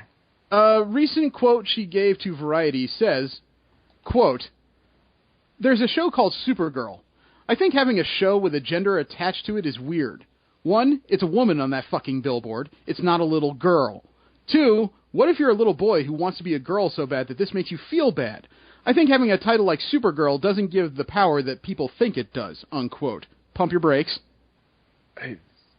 Because the second reason was a bit of a mixed metaphor. If we're supposed to be living in a more gender-fluid age, who cares if it's a little boy or a little girl that wants to be Supergirl? Let them be whatever the frick they want to be, as long as they're not hurting anybody. Secondly, though, just because there's a gender attached to the name doesn't inherently negate the name. How long have we been dealing with Superman? How long have we been dealing with Batman? Aquaman? frick, these are long-standing characters, and it's not a matter of titling them as a particular gender. It's just a matter of identification. Yeah, I mean, the names come from eras when, we used those appellations. So, it is what it is. You're not going to change the name now. Well, I think we've also reached an age where I think what pisses her off is not necessarily the gender attachment, but the age attachment. But I think she befuddled that explanation in her brain quite a bit. Yeah. However, at the same time, haven't we reached an era where we understand that age is also one of those things that doesn't matter? There are freaking teenagers who are programming whole websites at this point. So why is she digging on this particular item if she thinks of herself as such a forward, progressive individual that she's hearkening back to an issue that people have kind of discussed ad nauseum up to the 90s? Because she thinks her opinion matters. I don't know.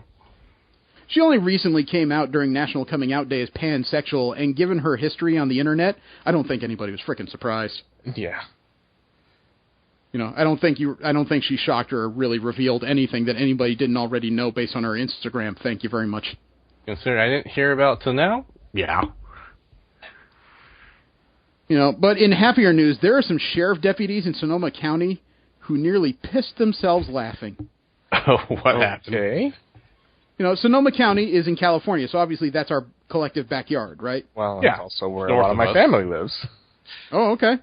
Well, don't worry, they're not in danger, because last week deputies were called out to a house that had a distraught 18-year-old in it.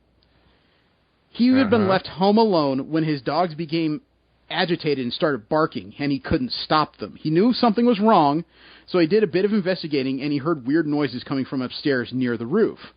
So he barricaded himself and his pets and called 911. Not really the standard fare for 18-year-olds. Usually they think they're invincible, but at least this one was smart enough to know when he thought he was in over his head, right? Right. Okay, so department spokesperson Spencer Crum takes over, and he told the Dodo, quote, "We came out and he's all afraid, thinking there's a prowler in his house. Several deputies arrived and went in the house, and a couple others stayed outside to search the exterior. One of the deputies outside the house heard this scratching noise. He shined his light around the house and saw this dog sticking his head out of a skylight on the roof. The deputy said, and I quote, 'At that point, we ditched all tactics and died laughing,' unquote." Now, if you're wondering how in the frick did this dog get in the house, and how did this kid not notice this, there's a very simple reason. It's a family dog. It was the most recent family dog. The other dogs were small dogs. This is a large dog. So when he heard noises and barricaded himself, he forgot to account for new dog. And apparently all this dog did was go into a room that had a skylight in it that was already open and decided, hey, that looks cool, jumped up on something, that was the weird scrabbling sound, including the paws on the roof, because he didn't try to escape. He just stuck his head and his front paws out the hole and said, woohoo, fresh air. And this caused an 18-year-old kid in Sonoma County to panic. Boy, I would hate to get the bill that the police are going to send him for the emergency action that's turned out to be unnecessary. They have to now. It's part of the laws in the state at this point. You call it unnecessary 911 and you get billed. I don't know. I mean, yeah, it's silly, but at the same time, it could have been something. So. Yeah, it's his issue now, not mine. Yeah. Well, an issue that happened to a lady in Japan, unfortunately, is an issue. Okay. In what way? Well, a lady and a few friends went out to Shizuoka City, okay? Okay. They went to an outlet, they decided to get some ramen, they were hungry, and they sat down and had some food. Now, imagine you're getting ready to eat your ramen when the person across from you starts yelling, "Don't eat it." Okay. Why? Because there was 8 millimeters worth of thumb in her ramen. Oh, wow. Okay. I'm not even kidding. There was a severed 8 millimeter appendage in her son's food. Wow. Now, I mean, when I first read that story, my first thought is, okay, obviously this happened at wherever they were canning the ingredients, because this is just insane, right? I mean, who doesn't discover they're missing a thumb, Turns out, I was the asshole in this version. No, I didn't lose any digits. The severed thumb came from the kitchen. The woman who was preparing the ramen accidentally cut off her thumb, and I don't know why they didn't decide to look a little more thoroughly for the severed body part. You know, I read that and I'm slightly horrified because I'm trying to imagine going next time I go to Taco Bell, you know, maybe that marinated beef isn't what I think it is. I think you're safe from finding body parts in their marinated beef. I think the more important question is, did this lady get the other 4 fingers of her discount?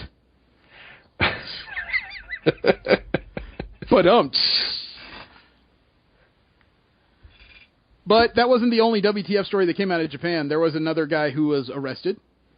Okay.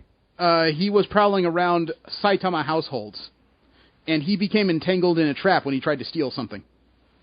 And what did he try to steal? Underwear? What kind of trap? Steve, what do people usually try to steal in Japan when they're embarrassed? Yeah, underwear. Yeah. Apparently he had been robbing some of his neighbors of their underwear. And thinking swiftly, I guess he decided that if it worked once, it'll work again. So he went back to the same place at some point. The man of the house, and there were women in this house, but the man in the house was by himself. And I guess he got fed up himself.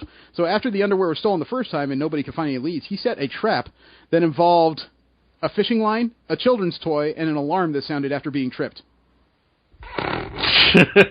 Okay. I just have to ask, is Macaulay Culkin living in Japan right now? Because I think I missed a meeting. So the thief became entangled in this trap, and I don't know how you become entangled in a single trip line alarm. So police then went to the home and arrested a 43-year-old male that admitted to stealing not 1, not 2, but over 300 pairs of female underwear. Oh, my goodness. And yes, he admitted to being caught with a trap that cost the equivalent of about a few hundred yen. Dude, I don't even know where else to go with that story, because there's so many weird items involved in it, I don't know where to start. One more WTF from Japan, although this is because of a Japanese product. You guys remember Comic-Con? I was oddly proud, yet a little bit horrified at the book I bought of New Avengers that contained like 37 issues of Avengers in one solid book. Yeah, like super thick. Yeah, you guys told me it was that brick. Yeah, you told me it was a weapon. Okay. Well, if that thing is a solid hammer I can use to hit people with, I just found Excalibur. Excalibur or Mjolnir? Probably both combined at this point. Do you guys know who Tsumuga Oba is? Nope. No. Tsumuga Oba and Takeshi Obata, they're the ones who wrote Death Note. Okay. Oh. And as you know, Death Note is coming into kind of a high of multimedia this year because they've got like 2 original movies and a U.S. Netflix series coming out. So they're doing pretty well for themselves. Apparently, the interest in Death Note is pretty darn high at this point because they are releasing a 2,400-page complete Death Note manga. Wow. Whoa. Would you like to see what that looks like? No, but you're going to show us anyways. Yeah, and it may not be as big as the book I bought, but it looks to be about 4 times as thick. Check this out, because getting slapped with this thing... crap! I would be more worried about the person who took the arms to lift that to swing it at me, because whoever that was would probably take my head off without the book. I'm just looking at that, and, okay, I work for a printer. Yep. There is no way that the glue is going to hold up for any length of time. Reading it once, that thing's going to come apart. Depends on the binding. I don't know if that's cloth binding underneath there. However, maybe it is. I just look at that thing, and I'm thinking, if manga has a Bible, we just found it. I'm looking at that. I don't think I can hold that. It's impressive, though, isn't it? Yeah. Oh, my God. What they're going to have to pay in shipping. Could you imagine just somebody walking up to you, like in class, sitting down a book bag, the table creaks under their weight. Hey, I brought that manga you wanted to borrow. Oh, great. No, you can keep that shit. There was another story that, it's not just in our WTF corner. It got worldwide attention for a little bit here. Did you guys hear about the incident in Mexico involving a shark cage? No. I saw it mentioned on my newsfeed, but I didn't actually read the story. Okay. It was a sightseeing tour off of Guadalupe Island off the west coast of Mexico. You know, shark watchers were baiting some great white sharks for people who were in shark cages to just be allowed to view, right? Right. Mm-hmm. Well, they threw in some meat while a couple divers were down in different cages, and a 13-foot shark grabbed one of the meat chunks. I don't know how exactly, because most of the video is above the water, while most of what happened obviously is below the water. But after that shark grabbed that chunk of meat, somehow he managed to bash his way into one of the cages. Oh, wonderful. And then the shark had a conniption, because obviously he suddenly found himself in a space that A, he couldn't get out of, and B, while it's called a shark cage, it's not necessarily meant to hold a frackin' shark, and there's still a human being in it. Right. Yeah, the shark had a condition because it needs to move in order to breathe. Not because it needs to move, because it's been restricted somehow and it doesn't understand what it's in. Now, the shark appears to have been injured a bit because it thrashed itself so hard it actually came out the top of the cage, which was above the water, rolled off the side, and then swam away into the ocean, probably saying, F this. Oddly enough, the person inside the cage was unharmed. Although it was probably really fun getting him out. Oh, after the shark was done, there was a couple minutes where nothing happened, and then you see that guy rise, and everybody breathed a collective sigh of relief. What I'm pretty certain happened is that after that shark made its way into the cage and started thrashing, I believe the guy managed to make it into a corner of the cage where, you know, a shark cannot orient itself to attack him at, within the confines of the cage. So he probably heard a terrible amount of noise around him before this thing got out of there. There is an actual video, a YouTube video. It's about 1.5 minutes. You want to see what this looks like? No, because it's my worst nightmare, but... Please share. Dude, I saw the video because I was confused, and believe me, I am not one of those people that likes to go into a predator's habitat and say, here, kitty, kitty. No, you can keep it the frick over there. But it was an amazing video just because of the power displayed by the shark, as well as the people who were honestly concerned for this man. I hope not just for insurance liability issues. And when he came out, you know, you could feel the relief that everybody on that boat felt at that time. I sent the video. There we go. There you see the shark take the meat, and then suddenly you'll notice you see some white water outside, and there you can see him shove himself into the cage. Oh my god. All right. And then they open the top, and this poor shark is just going, what the fuck, get me out, man. You can see him churning in there. Yeah, I'm pretty sure he's just more concerned getting out than getting Yeah, I don't think the shark wants to bite right now. He just wants to leave. And look, he did injure himself a couple of different ways trying to get out of there. But he made it out.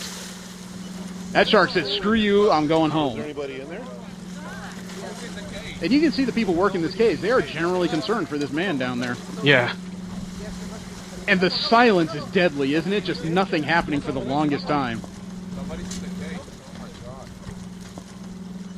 And the odd silence, so they're trying to check his air hose. Hopefully he's still down there. There he is. And he's okay. And this man has a story to tell. He lived a nightmare. I'm pretty sure the next chapter of his story is he avoided the ocean for the rest of his days. I'm pretty sure they're going to need to clean that wetsuit. No, I'm just sure that suit's wet inside and out. Yep. Why are you clapping? Why would you clap for this man? He just saw his life and the life of a 13-foot shark pass before his eyes. I'll be like, get me out of this. I am curious. I really wish they showed the aftermath of the cage, because I want to know how it forced its way in. Dude, all I can say is Montezuma's inventing some crazy revenges these days. And last up is Out of Context D&D quotes. These came from outofcontextdnd.tumblr.com, where people share 1 or 2 sentence quotes that, once taken out of context, really change how you view the world. How much you want? Still fairly early. Let's go at least 20. Oh, wow. Okay. You have confidence today. Okay. This quote is from a rogue. I gather lemons out of spite. Okay. Huh. The next quote, I have no idea where it came from. Quote number 2 doesn't need any other description because it's pretty self-explanatory. Oh, you mean those decapitated bears. You leaving piles of them everywhere? What are you talking about, man? I think he's probably just trying to look innocent and just like, no. Oh, you mean no. No, I think someone's role-playing Goldilocks. Oh, yeah? Have you ever been a DM that added rules to the game that you just wish you could take back? Yes. No. Okay. Get this. And I get a +1 bonus because she's in love with me, right? And Jesse, you cannot say that you have never done that because it may not be rules, but you gave us equipment. Yes. Yes. The next one had to be an anime fan who was playing a game. You'll understand in the choice of words. Ugu the Glumper would like to hug the bear. Oh, God. Is it a decapitated bear? It will be after he's done with it. Quote number 5 sounds evil. It sounds old version English evil. I case the orphanage. Wow. Why would you? Wow. Okay. An orphanage. What are you trying to steal? What few dreams are left? Quote number 6. Quote number 6 sounds like a Jesse quote. Okay. Boy, am I tired of sarcastic, damneder than thou vampires. I try to smile, though. Okay. Quote number 7. Quote number 7 is a Trump quote. Wait till you understand. Let me just read the quote. You'll understand the meaning behind that statement. You shook her hand. She did not shake your hand. Consent is everything. Wow. I already hate this person. Quote number 8. I'm glad my dick punching was not in vain. Okay. If it was a lich, yes it was. Quote number 9. You're either underestimating my fear of all things unnatural or severely overestimating my love of cheese. That's a very fine line. Yeah, whatever you've got, your mental scales there, it's a little unbalanced. Like one is on the floor. Quote number 10. It's an interesting problem to have mid-game. They added a little bit of context. Apparently, a fighter met the big bad in the campaign for the first time. The direct quote: "Oh no, he's hot." Huh? Wow.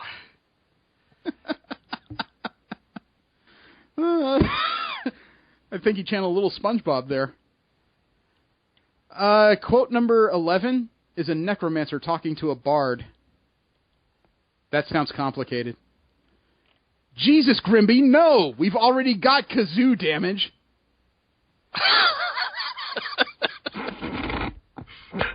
Okay. Quote number 11 was somebody trying to argue with a dungeon master and losing the argument. Since when does Entropy have hands? Are you really going to try and tell Entropy what to do?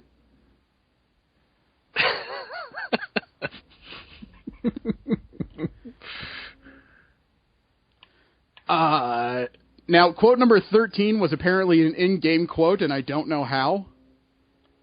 Sorry, I'm just thinking about making a headdress made of dildos. I see. Mm-hmm. Brings a very interesting mental image to note. I wish she hadn't said that. No. Quote number 14, though, is very different. I robbed the disembodied hand. Stole from Vecna? It just says, I robbed the disembodied hand. For all I know, he robbed Ash Campbell.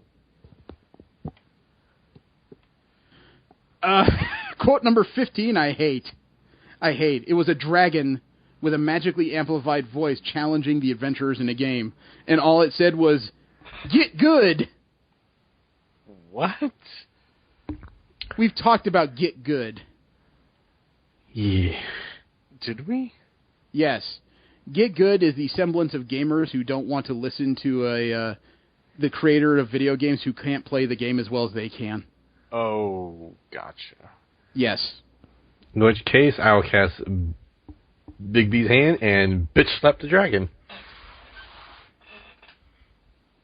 The next quote, that's a Steve quote, because this came from a dwarf berserker cleric. This is apparently something he yells before every battle in the campaign. Fear the beard! Sounds like something Kirk would do, actually. Wow, the next game is different. This definitely came out of a Star Wars game. Actually, no. Yes, this is a Star Wars game, but it sounds like he's channeling a bunch of different film genres here. I use the upper part of the Sith Lord's body as a multipass to the rest of the facility.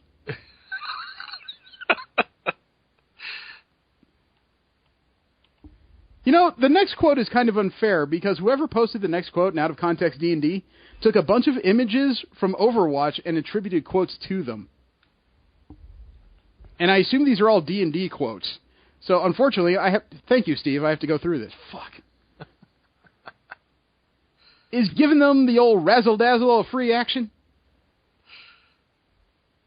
I use a healing word on him, and the word is useless. I ready my combat tambourine. Bard. Can I intimidate the arrow so it goes back and hits the guy who launched it? Unless you're Genji. Well then, if fire would be a bad idea, I don't know what to do. Can I sneak attack the sky? I attack the darkness. 2 grandpas enter, 1 grandpa leaves. Is it a free action to have an existential crisis? So how does death affect my judgment? And I focus really hard and try to reverse time. You're not Doctor Who. Actually, that's about it. If we keep going, we get into older quotes. Okay. You know, all the way back around to if only we had cancer, we'd be fine. The subject of the week is Detective Comics 935 through 940. I know some people will argue that it's not the complete arc, you need 934, but we already read 934, just kind of getting a feel for the book when it first came out at the beginning of Rebirth. Detective Comics is a story of Batman, except it's not necessarily about Batman. He has hired Batwoman, his cousin, whom he knows about, to run a team of... What can I say? He hired her to run a team of hand-picked specialists picked by him to counteract an unknown force that's invading Gotham City and apparently beating up on other vigilantes. The team consisted of Red Robin, Spoiler, Orphan, and Clayface, which is about as eclectic as you're going to get. Yeah. They've been set up in a new headquarters designed by Tim Drake, with vehicles designed by Tim Drake, and computers designed by Tim Drake. It gets a little repetitive from there. Just a bit. The story is by James Tynion IV. The pencils and art is by Eddie Barrows. The inks are by Eber Ferreira. Colors by Adriano Lucas. And letters by Marilyn Patrizio. You know, I am not a big Batman fan, and maybe that's why I gravitated towards this story, because Batman was definitely not the end-all be-all here. No. He was not the solution, as he typically is. If anything, he was almost a hindrance to the story. Yeah, I did actually kind of like the fact that, you know, eventually they had to kind of be like, what would Batman do? Well, we're not doing that. It was refreshing, except it also... The problem in setting this book apart that well from Batman's usual modus operandi is that there is some small part of your mind, even if you're not a fan of the character, wondering, when did Batman become a moron? You know, because he made some very weird decisions throughout this story. At least unusual in the context of the rest of DC Comics, I would say. You know, a few rushed decisions and some stuff we'll get into later. I will say, first off, the art is very well situated for this kind of gritty, you know, noirish superhero drama. Yeah. You know, the art synced up very well with the story that Tynion wrote here. And the story was pretty strong, in my opinion. Yeah. He actually did a good job of showcasing not the mythos of Batman and how it affects the others, but more like how these other characters are rising beyond what he's given them. With the exception of Clayface, who's learning what it all means to be responsible for yourself for the first time, probably since he was Boris Karloff. I did like kind of just coming in onto this and their version of the danger room, as I God. the mud room. Yeah, that is okay. First of all, their training simulation was a little bit bizarre because they're in a thrash like downtown Gotham City and they're being attacked by an army of Jokers. Yeah, not a little bit. Where did we go? Yeah, not gangsters, not clones, but a bunch of Jokers laughing and carrying various melee weaponry. I don't see a revolver among the bunch. And as much as that might be laughable to some people, if you know how many punches this sucker takes in the face before he falls, that's horrifying. Yeah, especially that one with the claymore. I'm actually more worried about the one with the long machete there. It just brought to mind an old anime that I watched before called Slayers, and a character. Oh, I thought you were going to say Sailor Moon. No.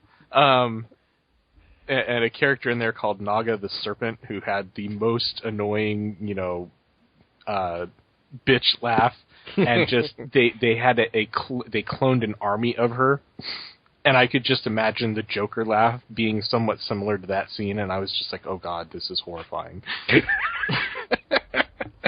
Now, if it was Mark Hamill voicing it, yes, it would be horrifying. Cesar Romero voicing it, you would just kind of think, where's the Calliope music?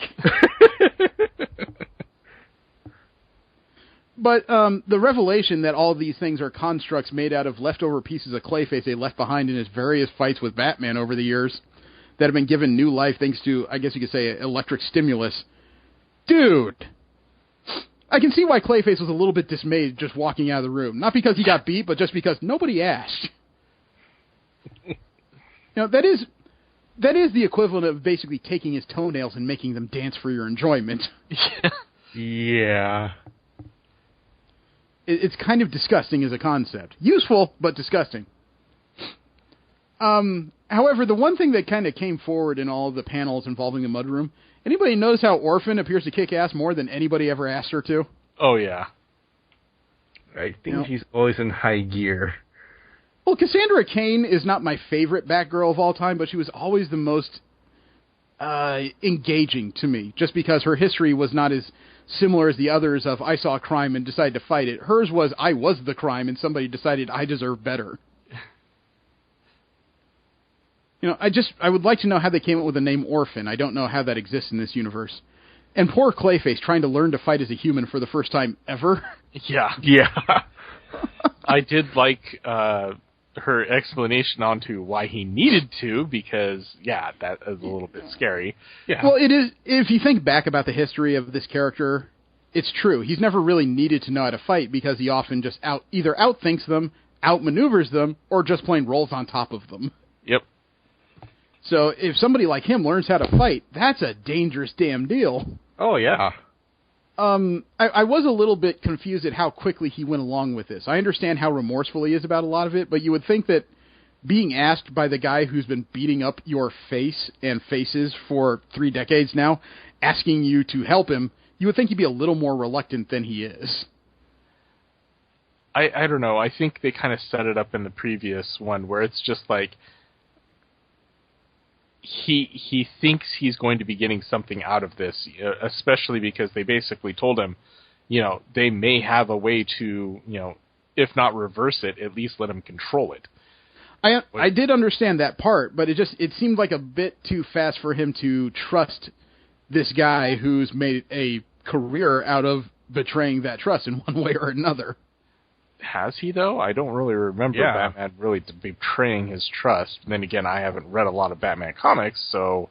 Well, I mean, every time Batman's had to come up against him, he's either involved some kind of device that would deconstruct him, cause him great amounts of pain, or just plain lie to his face to get him to believe something so he can psych him out long enough to use one of the other devices. You would think he'd be a little more trepidatious about believing him at face value. Without experiencing that context myself, I don't see what you're seeing. Yeah, What I'm saying is, you're trying to trust a guy who spent a career out of lying to you, defeating you, and shoving you in a box. And what guarantee is there he's not going to do it as soon as he's done with you? That would be it, because he'd be working from a basis of PTSD underneath probably his greatest source of it. I suppose. I think he. I mean, considering the fact that he broke out of Arkham just to watch videos of himself, I think it was kind of a all-time low for him. He was just like, you know what? If he could do what he says, great. If he can't, fuck it. I'm not in any worse of a situation.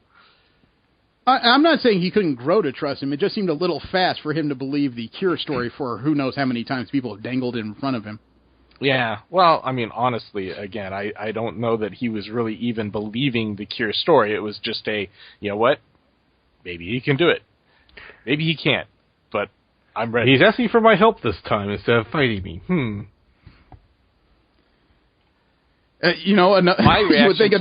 My reaction to it would have been, okay, so you have this cure already, right? Why didn't you give it to me before? And let alone, it's just, you get the idea dangled of a cure. It's just, okay, you need my help, and then all of a sudden you see the mudroom. Okay, so obviously you've got my help, Dick. I'm starting to believe that Tim Drake actually made that device. He did. Okay. I thought Orphan was the sadder story, man. She gets her own apartment, but she can't stay there. Apparently, her being by herself is just a terrible time for her.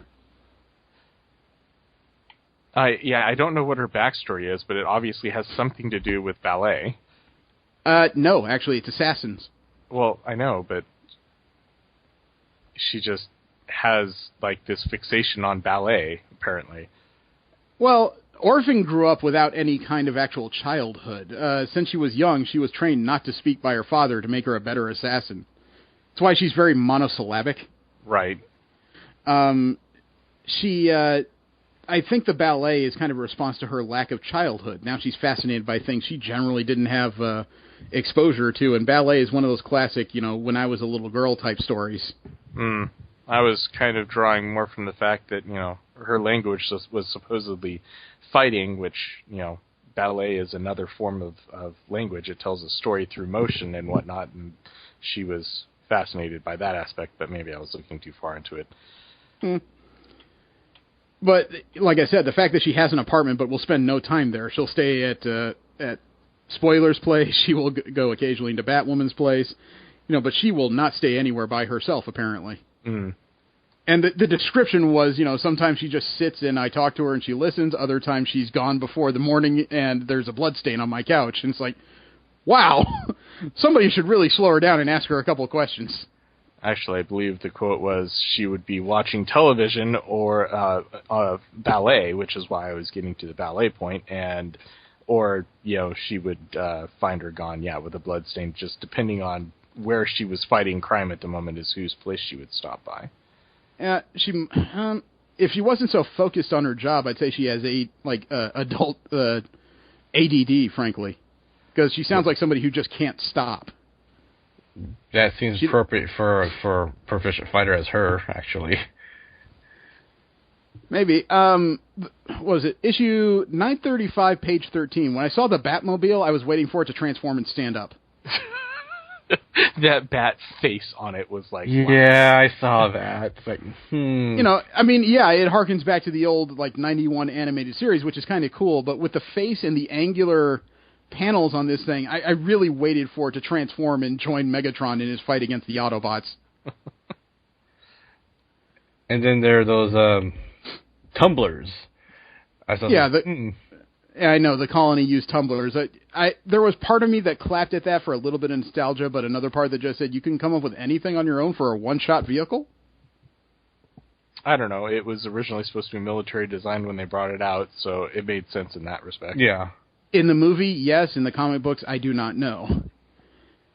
It's just, I like it when the two differentiate themselves. I don't want to read the same story twice.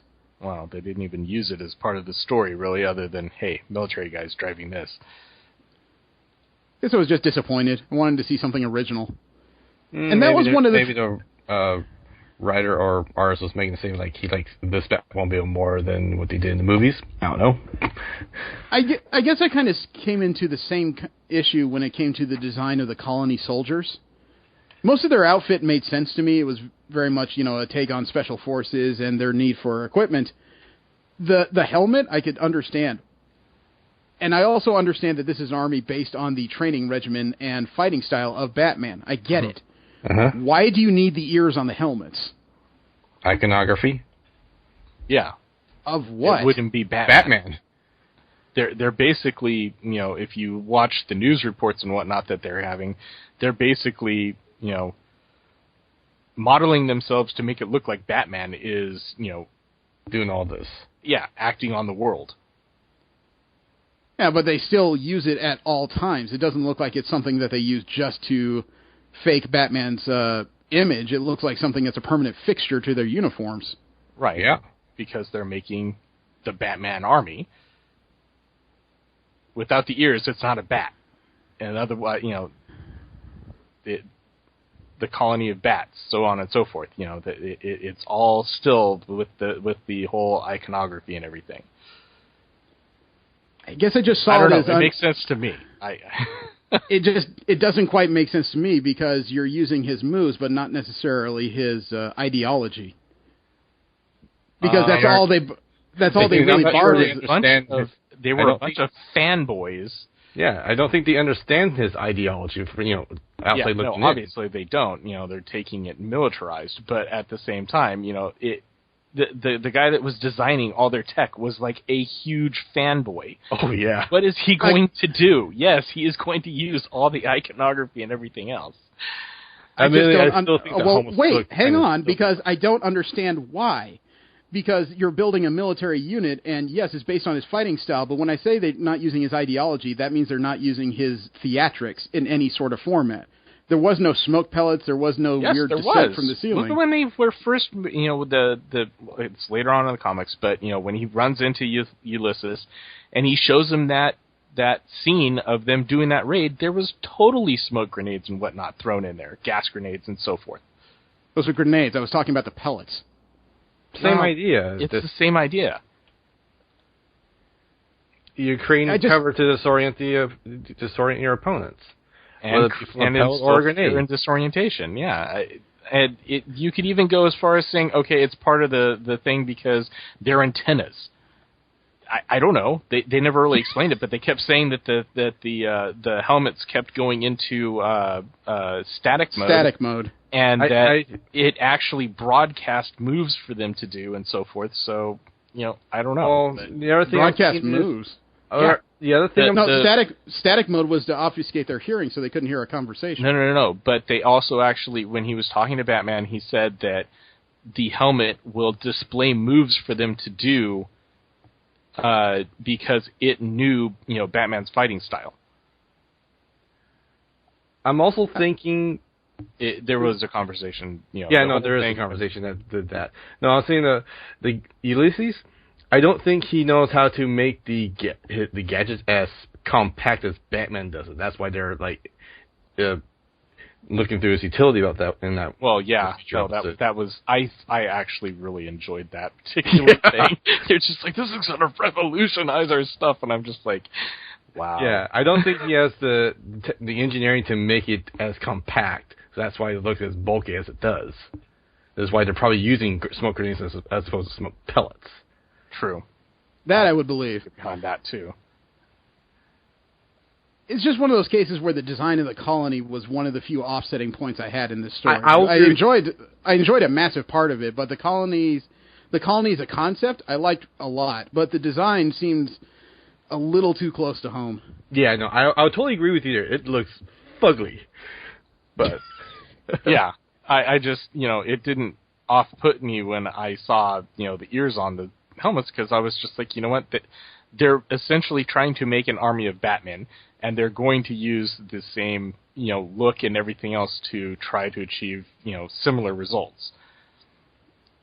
I guess it made sense to me in the first issue in 934 when they beat up Azrael, because it made it seem like they were trying to portray Batman or copy him, because those were one-on-one attacks. But in the case of in the middle of a mob. There's something about it that seems kind of odd. I think it's more just, it's a uniform. And while they, aren't, especially, Kane, the guy that's running the whole thing, doesn't really approve of what Batman's doing, but at the same time he respects what he can do. I think he instilled that into his troops. It's a form of indoctrination. You got to look similar. I don't know. I don't know how to explain it any better, but it didn't really throw me off all that much. I didn't think it looked all that great, but whatever. Maybe it's the Robins are why it threw me off, because none of the others have had to dress like that to embody the will of their creator, more or less. They still had the basic colors and the R still. Yeah, but not those weird ears all over the place. Yeah, but they aren't Batman. They're Robin. A couple of them have been.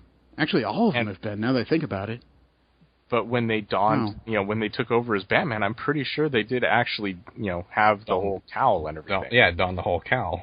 Yeah, but they were Batman. They had the whole thing, and when they were done, they returned to it, and they didn't wear a pair of ears just because they were at any given time, or thought they were. These guys are all supposed to be Batman, but soldiers. So, having a cowl. Maybe that's another part where I just kind of make a disconnect there, because it doesn't feel like you can be Batman and a soldier. Well, I think that's part of the problem that the Colonel had. Well, the Colonel had a problem because he didn't think Batman went far enough. Right. And he was convinced that the League of Shadows exists, whereas Batman wasn't. And that was one of the major weird points where it felt like this was a broken Batman here, because Batman is, at best, a paranoid schizophrenic. Yeah. He believes half this. If he doesn't believe a story, he at least suspects it and runs it down to the point where it's impossible for them to avoid him. And it seems like the way it was written, he never believed in the League of Shadows. He just thought it was some story Ra's al Ghul made up to keep the League of Assassins in line, which sounds like a really odd thing for somebody who's 4 centuries old to do. I don't know. When he was actually making the description, and then the other thing was, when Orphan was clearing out those people out of one of the areas that they were meaning to attack, and they zoomed in on that guy, it kind of just makes you wonder. Well, I didn't wonder. I think Batman is wrong. I think the League of Shadows does exist, because Ra's al Ghul, yes, he will tell stories to frighten other people, but he mentioned that Ra's al Ghul himself said that he was afraid of the League of Shadows, and Ra's al Ghul is never afraid. Well, we know that's not true, because he's always making plans against Batman. So there are things that Ra's al Ghul is afraid of, so why would he believe that the League of Shadows itself doesn't exist? Oh, I thought... I totally took that out of... I thought he said that Ra's al Ghul was in control of the League of Shadows. It was his, ultimate... No, he thought the League of Shadows was the story Ra's al Ghul was using to keep the League of Assassins in line. Like the League of Shadows, as Batman put it, was some kind of imaginary boogeyman that Ra's al Ghul made up to frighten the members of the League of Shadows. And that didn't feel like a Bruce Wayne type item. He's so paranoid that anything could get to him. He's usually over-prepared for the minor things. So for him to just dismiss the League of Shadows in general felt really weird in this story. Yeah. It almost seemed like maybe he had looked into it and just, finally decided, I can't find them, therefore they can't exist. It's more of a, ostrich throwing his head in the sand, because if he can't find it, then that means it's really a threat. In this case, though, it's because he couldn't find it. He was convinced it wasn't a threat, which just, like I said, it felt really weird to me, because a lot of his major villains he can't find in a given moment, yet they're still major threats. But this thing, simply because he hadn't seen it before, he just believed there was no possibility it existed. Right. It almost felt like Batman v Superman logic. If there's a 1% chance it could happen, we have to take it as an absolute certainty. In this case, there's a 1% chance it would happen, so I'm never going to acknowledge this could occur. So... Well, I think it was more of just if I can't find it, it can't exist. Yeah. Admittedly, I'm enjoying that he isn't that paranoid.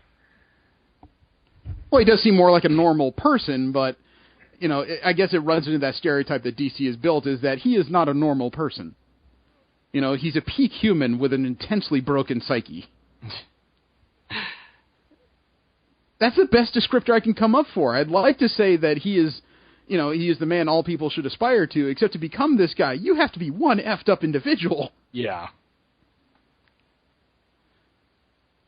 If there is one superhero that I would not want to be, it would be Batman. He's had a pretty messed up life. Yeah, some of the issues I mentioned here, I do have to add an asterisk to all this, is that my knowledge of Batman comics is mostly pre-Rebirth, so I haven't read most of the things that have come post. The rules may have changed. I think they did. New New they 52 did also is throw in the Court of Owls, which is new from Flashpoint, I believe. Post New 52. Yeah, it was the opening for 52 for Batman at least. So I think this continuity still is everything from Flashpoint post. It's just Rebirth is kind of a new spin point. Things have changed just a little bit to align things so more comic readers will buy them. And I'm not saying it's a bad story. I found myself actually thoroughly enjoying the most. Oh yeah, I was totally invested. It was just some points where it was hard for me to click past. It's like issue 937, the last panel when Batwoman's team was invading the colony to rescue Batman. Mm-hmm. Very nifty concept. Although when I stare at the picture, the one thing that sticks out in my mind is Orphan, because she's jumping in behind them, throwing a kick at what? Nothing. Yeah. It was a pinup pose. That's what it was. I mean, they weren't even. It was more of a, hey, we're gonna go raid this place, pose type thing, because they hadn't even made it to the place yet. Well, she got them in. She yelled attack, and it's just that last moment with Orphan leaping in the background, and my thoughts go back to like Voltron, Legendary Defender, and Lance. Well, yeah, if you do that, then I'm going to do this. Yeah. And fall. Pretty much. It's one of those moments that was unintentionally hilarious. Yeah. You find amusement in the strangest things. I know. It's what makes me entertaining. If there was two standouts though in a lot of the melees, it had to be Orphan and Clayface. Yeah. Clayface played unusually nice, man. Oh, I love how you brought the swords. I can carve things up too. I was almost expecting a line where Clayface would mention how cathartic it is. He gets to beat up Batman over and over and over. He totally did. You didn't not mentioning Batman. He said this is a bit cathartic, just beating these guys up. Yeah, he was just like, this is oddly, cathartic. And then he looks over, no offense, boss. Oh, yeah, you're right. Oh, yeah. That line in there. It was a joy. And Orphan, that scene where the elevator became unlocked and six guys with armed rifles could not land a shot on this woman. That's like, they sent you to deal with all of us? Dead. Yes. They're all dead. I was trying to imagine what kind of move that was when she got out of the elevator, and I had that image of like an anime-style quick spin, and she just rushed forward. I had a flashback to Sword Art Online of how Kirito can just predict everything. Anyways. What? When she was, when they first encountered the colony as a team, and she was fighting one of the guys, and she comes down there, and his arm is just completely dislocated and everything, and I was just like, oh god. What? You keep saying she and he. I don't know what you're saying. No, she, as in Orphan, was fighting one of the colony soldiers, and they come falling down from the roof. And he was just mangled, and I was just like, oh, God. Yeah, I just need you to be more descriptive, because when you start out, you said when she came forward and he was all mangled, it's like she who and he who is, it's kind of hard to picture what you're talking about. I don't know, maybe the audio's cutting out a little bit, because... No, it's just you're using prepositions and pronouns without descriptors, so I don't know who specifically you mean at that time. I did say orphan and whatnot, and I did say against a colony soldier, but... I heard the colony soldier, but... Yeah. That's why I'm thinking the audio might have been skipping a little bit. I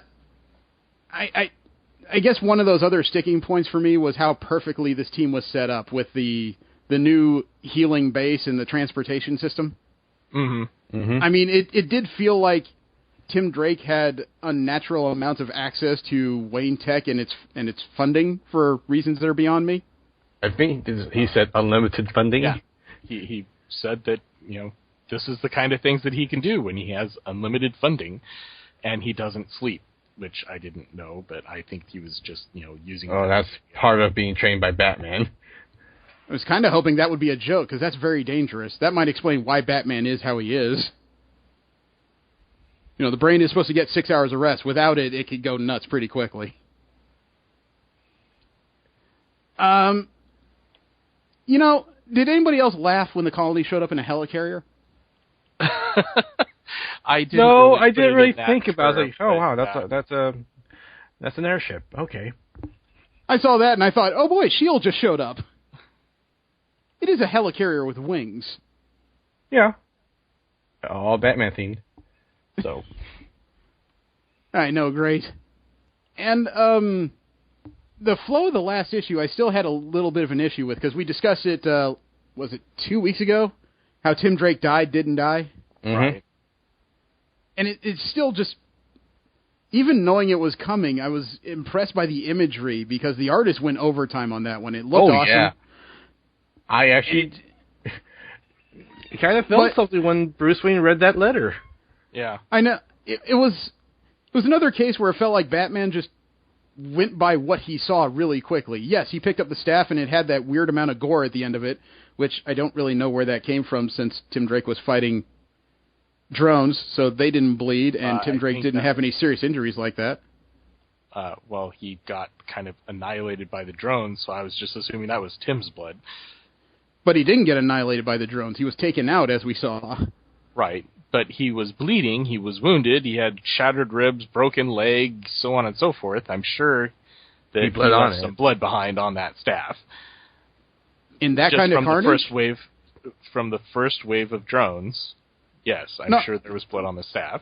Oh, I'm saying that blood would have been fried by the second wave, though. Oh, very likely. Because the staff was left behind. Yeah. It was one of those... Additional effect.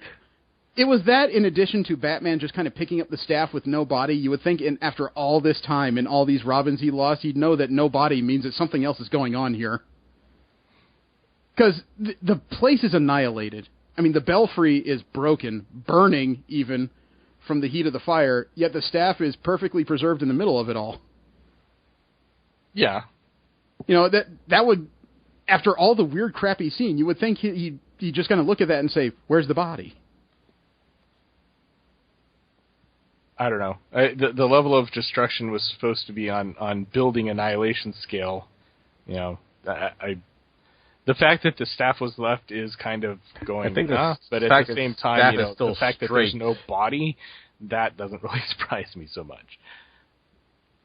The staff staying there and there's nothing approaching a body would be the curious part to me. Right. Why was the staff able to hold up? But then again, I don't know what his staff is supposed to be made out of. Maybe it's supposed to be able to withstand that kind of... I'm not saying it's a fault of the artist necessarily or the writer. It's just, I guess, some of the art direction in that moment.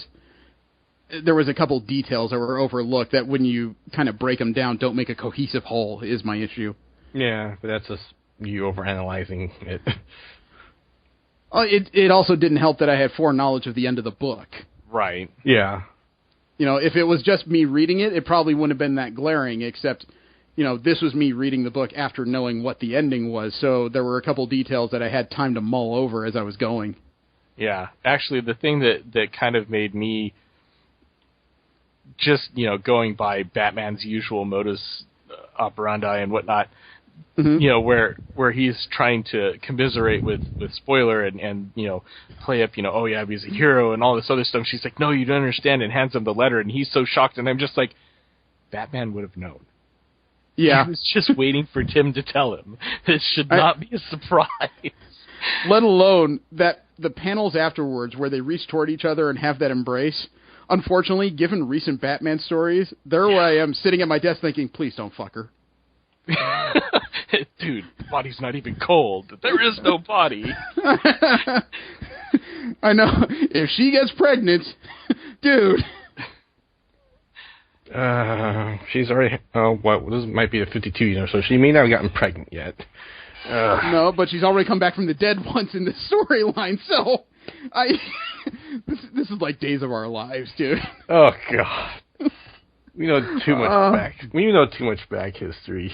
A little bit, yeah.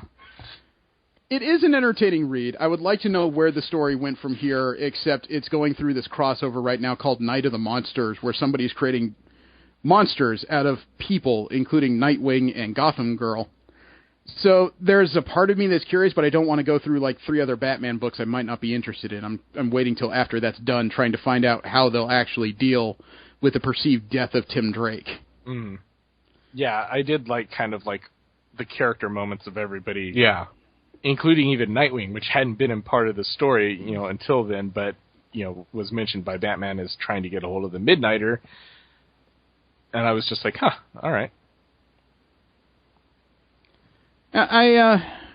God, wouldn't that have been interesting if they could actually pull, like, Midnighter and maybe Gotham Girl for this weirdo squad they put together?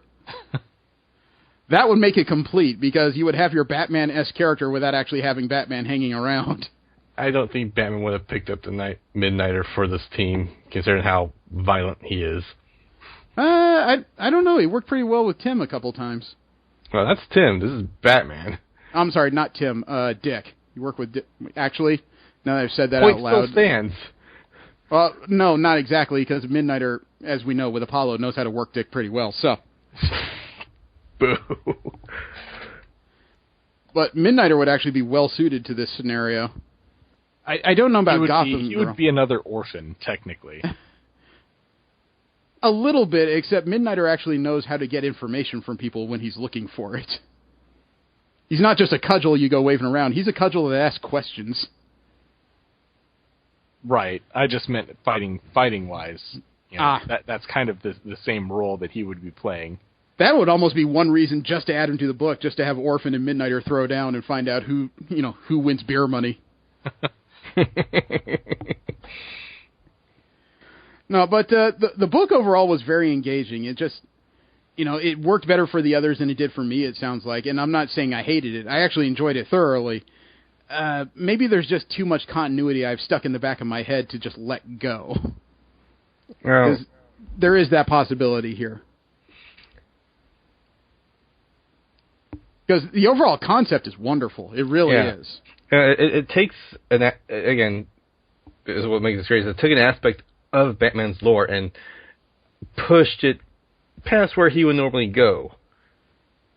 Well, it made it clear that, Batman doesn't need to have his thumb in everything in Gotham for it to work anymore.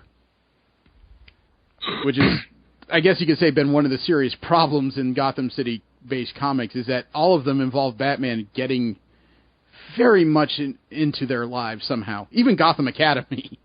Yeah.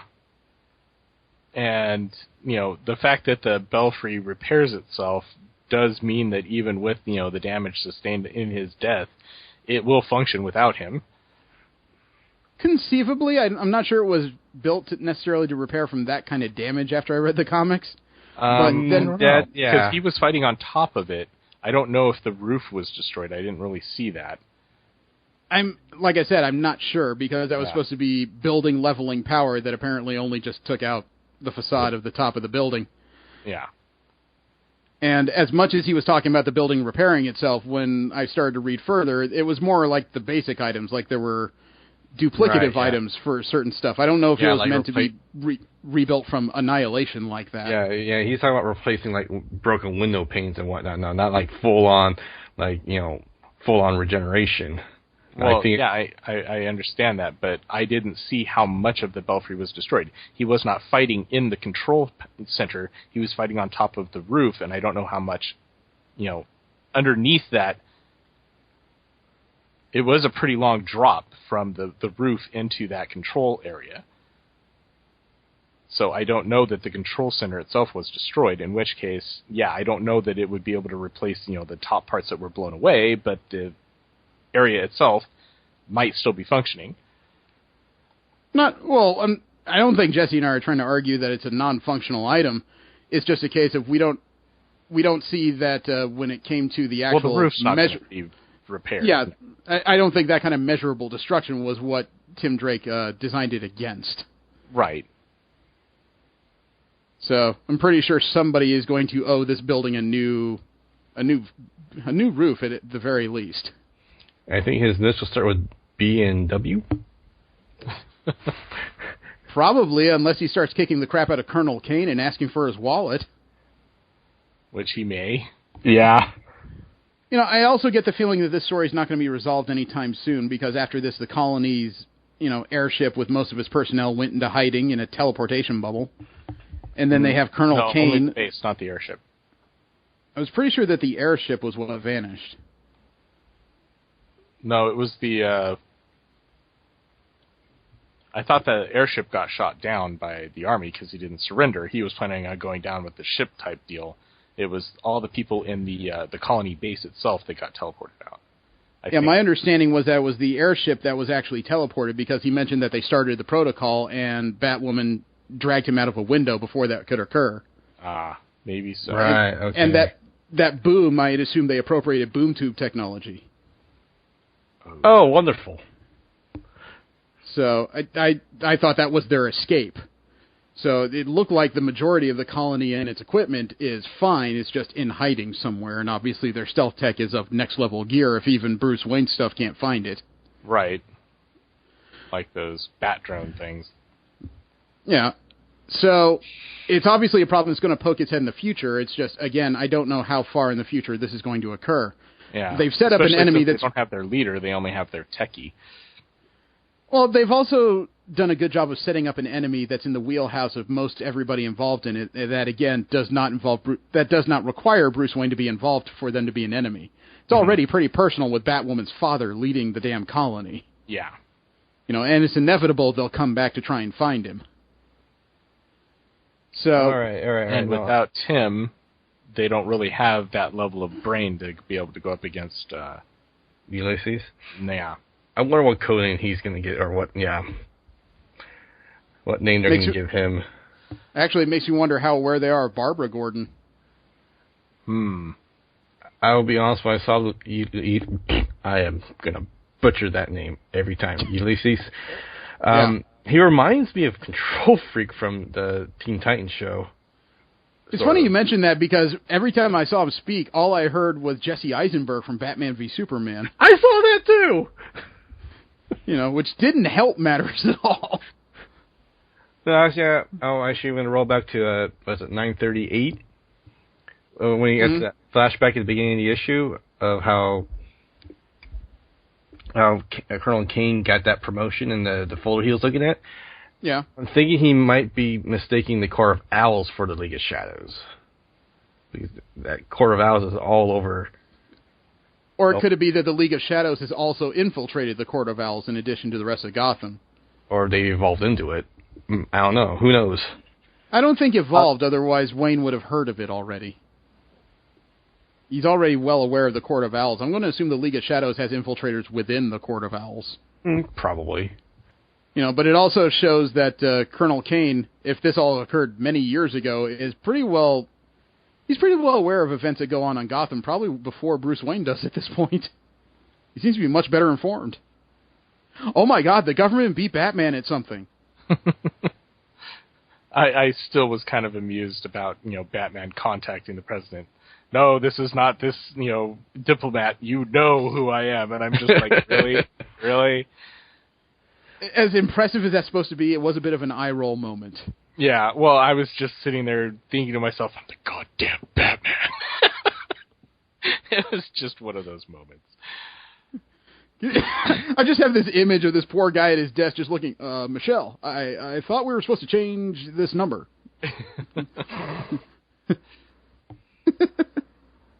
But it's a good story. I'm kind of on the fence about whether or not it's a recommender. Even though they do a good job of introducing the characters, there is a lot of lore that needs to be caught up on for you to really understand how connected these characters are. Really? I suppose, because I'm really not all that up on Batman lore, and I didn't really have all that much of a hard time following. The relationship between the characters is well defined. And the one that gets the most fleshed out is Batwoman. The others get a little bit of lip service, a la like an 80s film. I'll admit, I'm not sure what the. Stephanie Brown still bothers me. It's like, where the hell does she appear within the New 52? If this is the universe it's taking place in. She appeared late in the New 52, about 2 or 3 years into Catwoman, if I remember correctly, because they introduced her as a character who knew the secret of the New 52. But it was one of those cases where unless you read the comics, they didn't really share what that secret was in a lot of multimedia. So I don't know what that secret was supposed to be.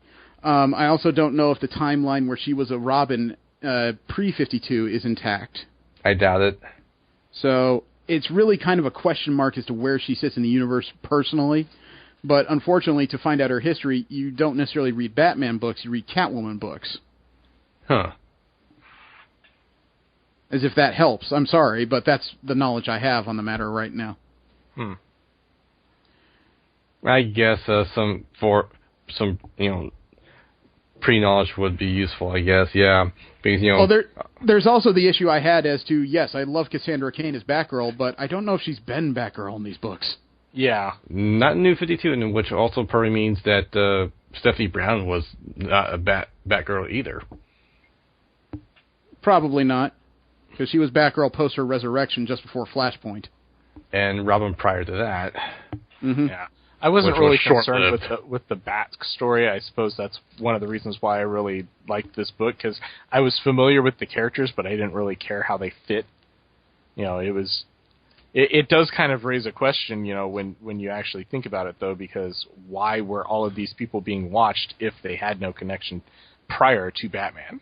Actually, maybe not having prior history on these heroes might be beneficial. Yeah. Because you don't have to worry about how they all fit together. Potentially. I just worry about it from the standpoint of if I was to give this to someone, I would have to explain something. And there's a lot of shifts in DC's continuity since most of these characters were introduced, so I don't really know where they stand. I think biggest explanation might have to be for Orphan and possibly Spoiler. Yeah, I mean, the biggest explanation I have right now as far as the characters of the book is, Batman knows them. Yeah. That's basically all I really needed to know. When it really comes down to it, they don't really say why they were all being watched. They were all being watched. But I'm not saying that the story I'm not saying the story didn't unfold. It's just even with the pre-knowledge I have of the characters, I didn't feel like the characters really unfolded over the course of 7 issues. I don't know, the relationship with I think Robin unfolded pretty well. That was already known, though. Even in the New 52, Tim Drake and Stephanie Brown had a relationship. Or pre-New 52, sorry. Yeah, I actually, once I started reading it, even knowing the ending, I kind of thought that, his talk about getting out and going to college and everything else, I was just like, well, that's why they killed him. Because he went to marry a sweetheart at Eagle River. Yeah, he was getting out. And everything he needed. He was 3 days to retirement. It was horrible. I was like, wow, okay, they really foreshadowed this. I'm not surprised that they killed him at the end of this, except they didn't. That's the surprise. A Shyamalan twist. But yeah, it was a little confusing because at one point, when they go in to see Azrael, and the doctor's like, oh yeah, I'm really disappointed to see that you grabbed a teenager, and I'm like, okay, how old is he? Because at one point he talks about being 16, and I was like... And just how many teenagers has Bruce Wayne been grabbing? Yeah, well, and at that point I'm going, okay, wait, so he's 16, he's going to college, but he's a genius, so that's explained, but he's getting into bed. Are you showing this, DC? I'm pretty sure he's supposed to be like 18, maybe 19, but at the same time, I know at one point he mentioned, that he was 16. I think that was just talking about when he was designing some of this stuff. But I was just like, I just kind of stopped for a second there. I was like, wait. Is he really 16? He can't be. He's DC's Kitty Pryde. Who cares? It'll all shake out eventually.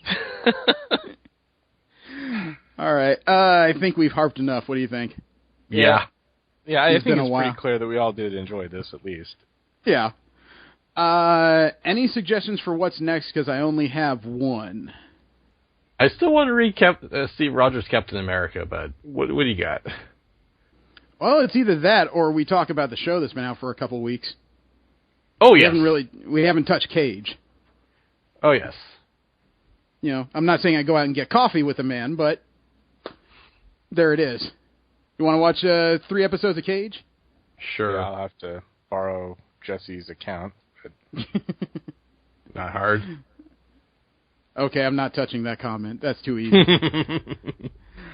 All right, thank you for tuning in, and I invite you to roll with us again next week. We will be talking about Cage, and God, next week is the last show we do before Kamikaze. Yeah. Days are passing along here. Have a great one. I am Jeremy. Steve. And Jesse. Don't drink and drive. Take care.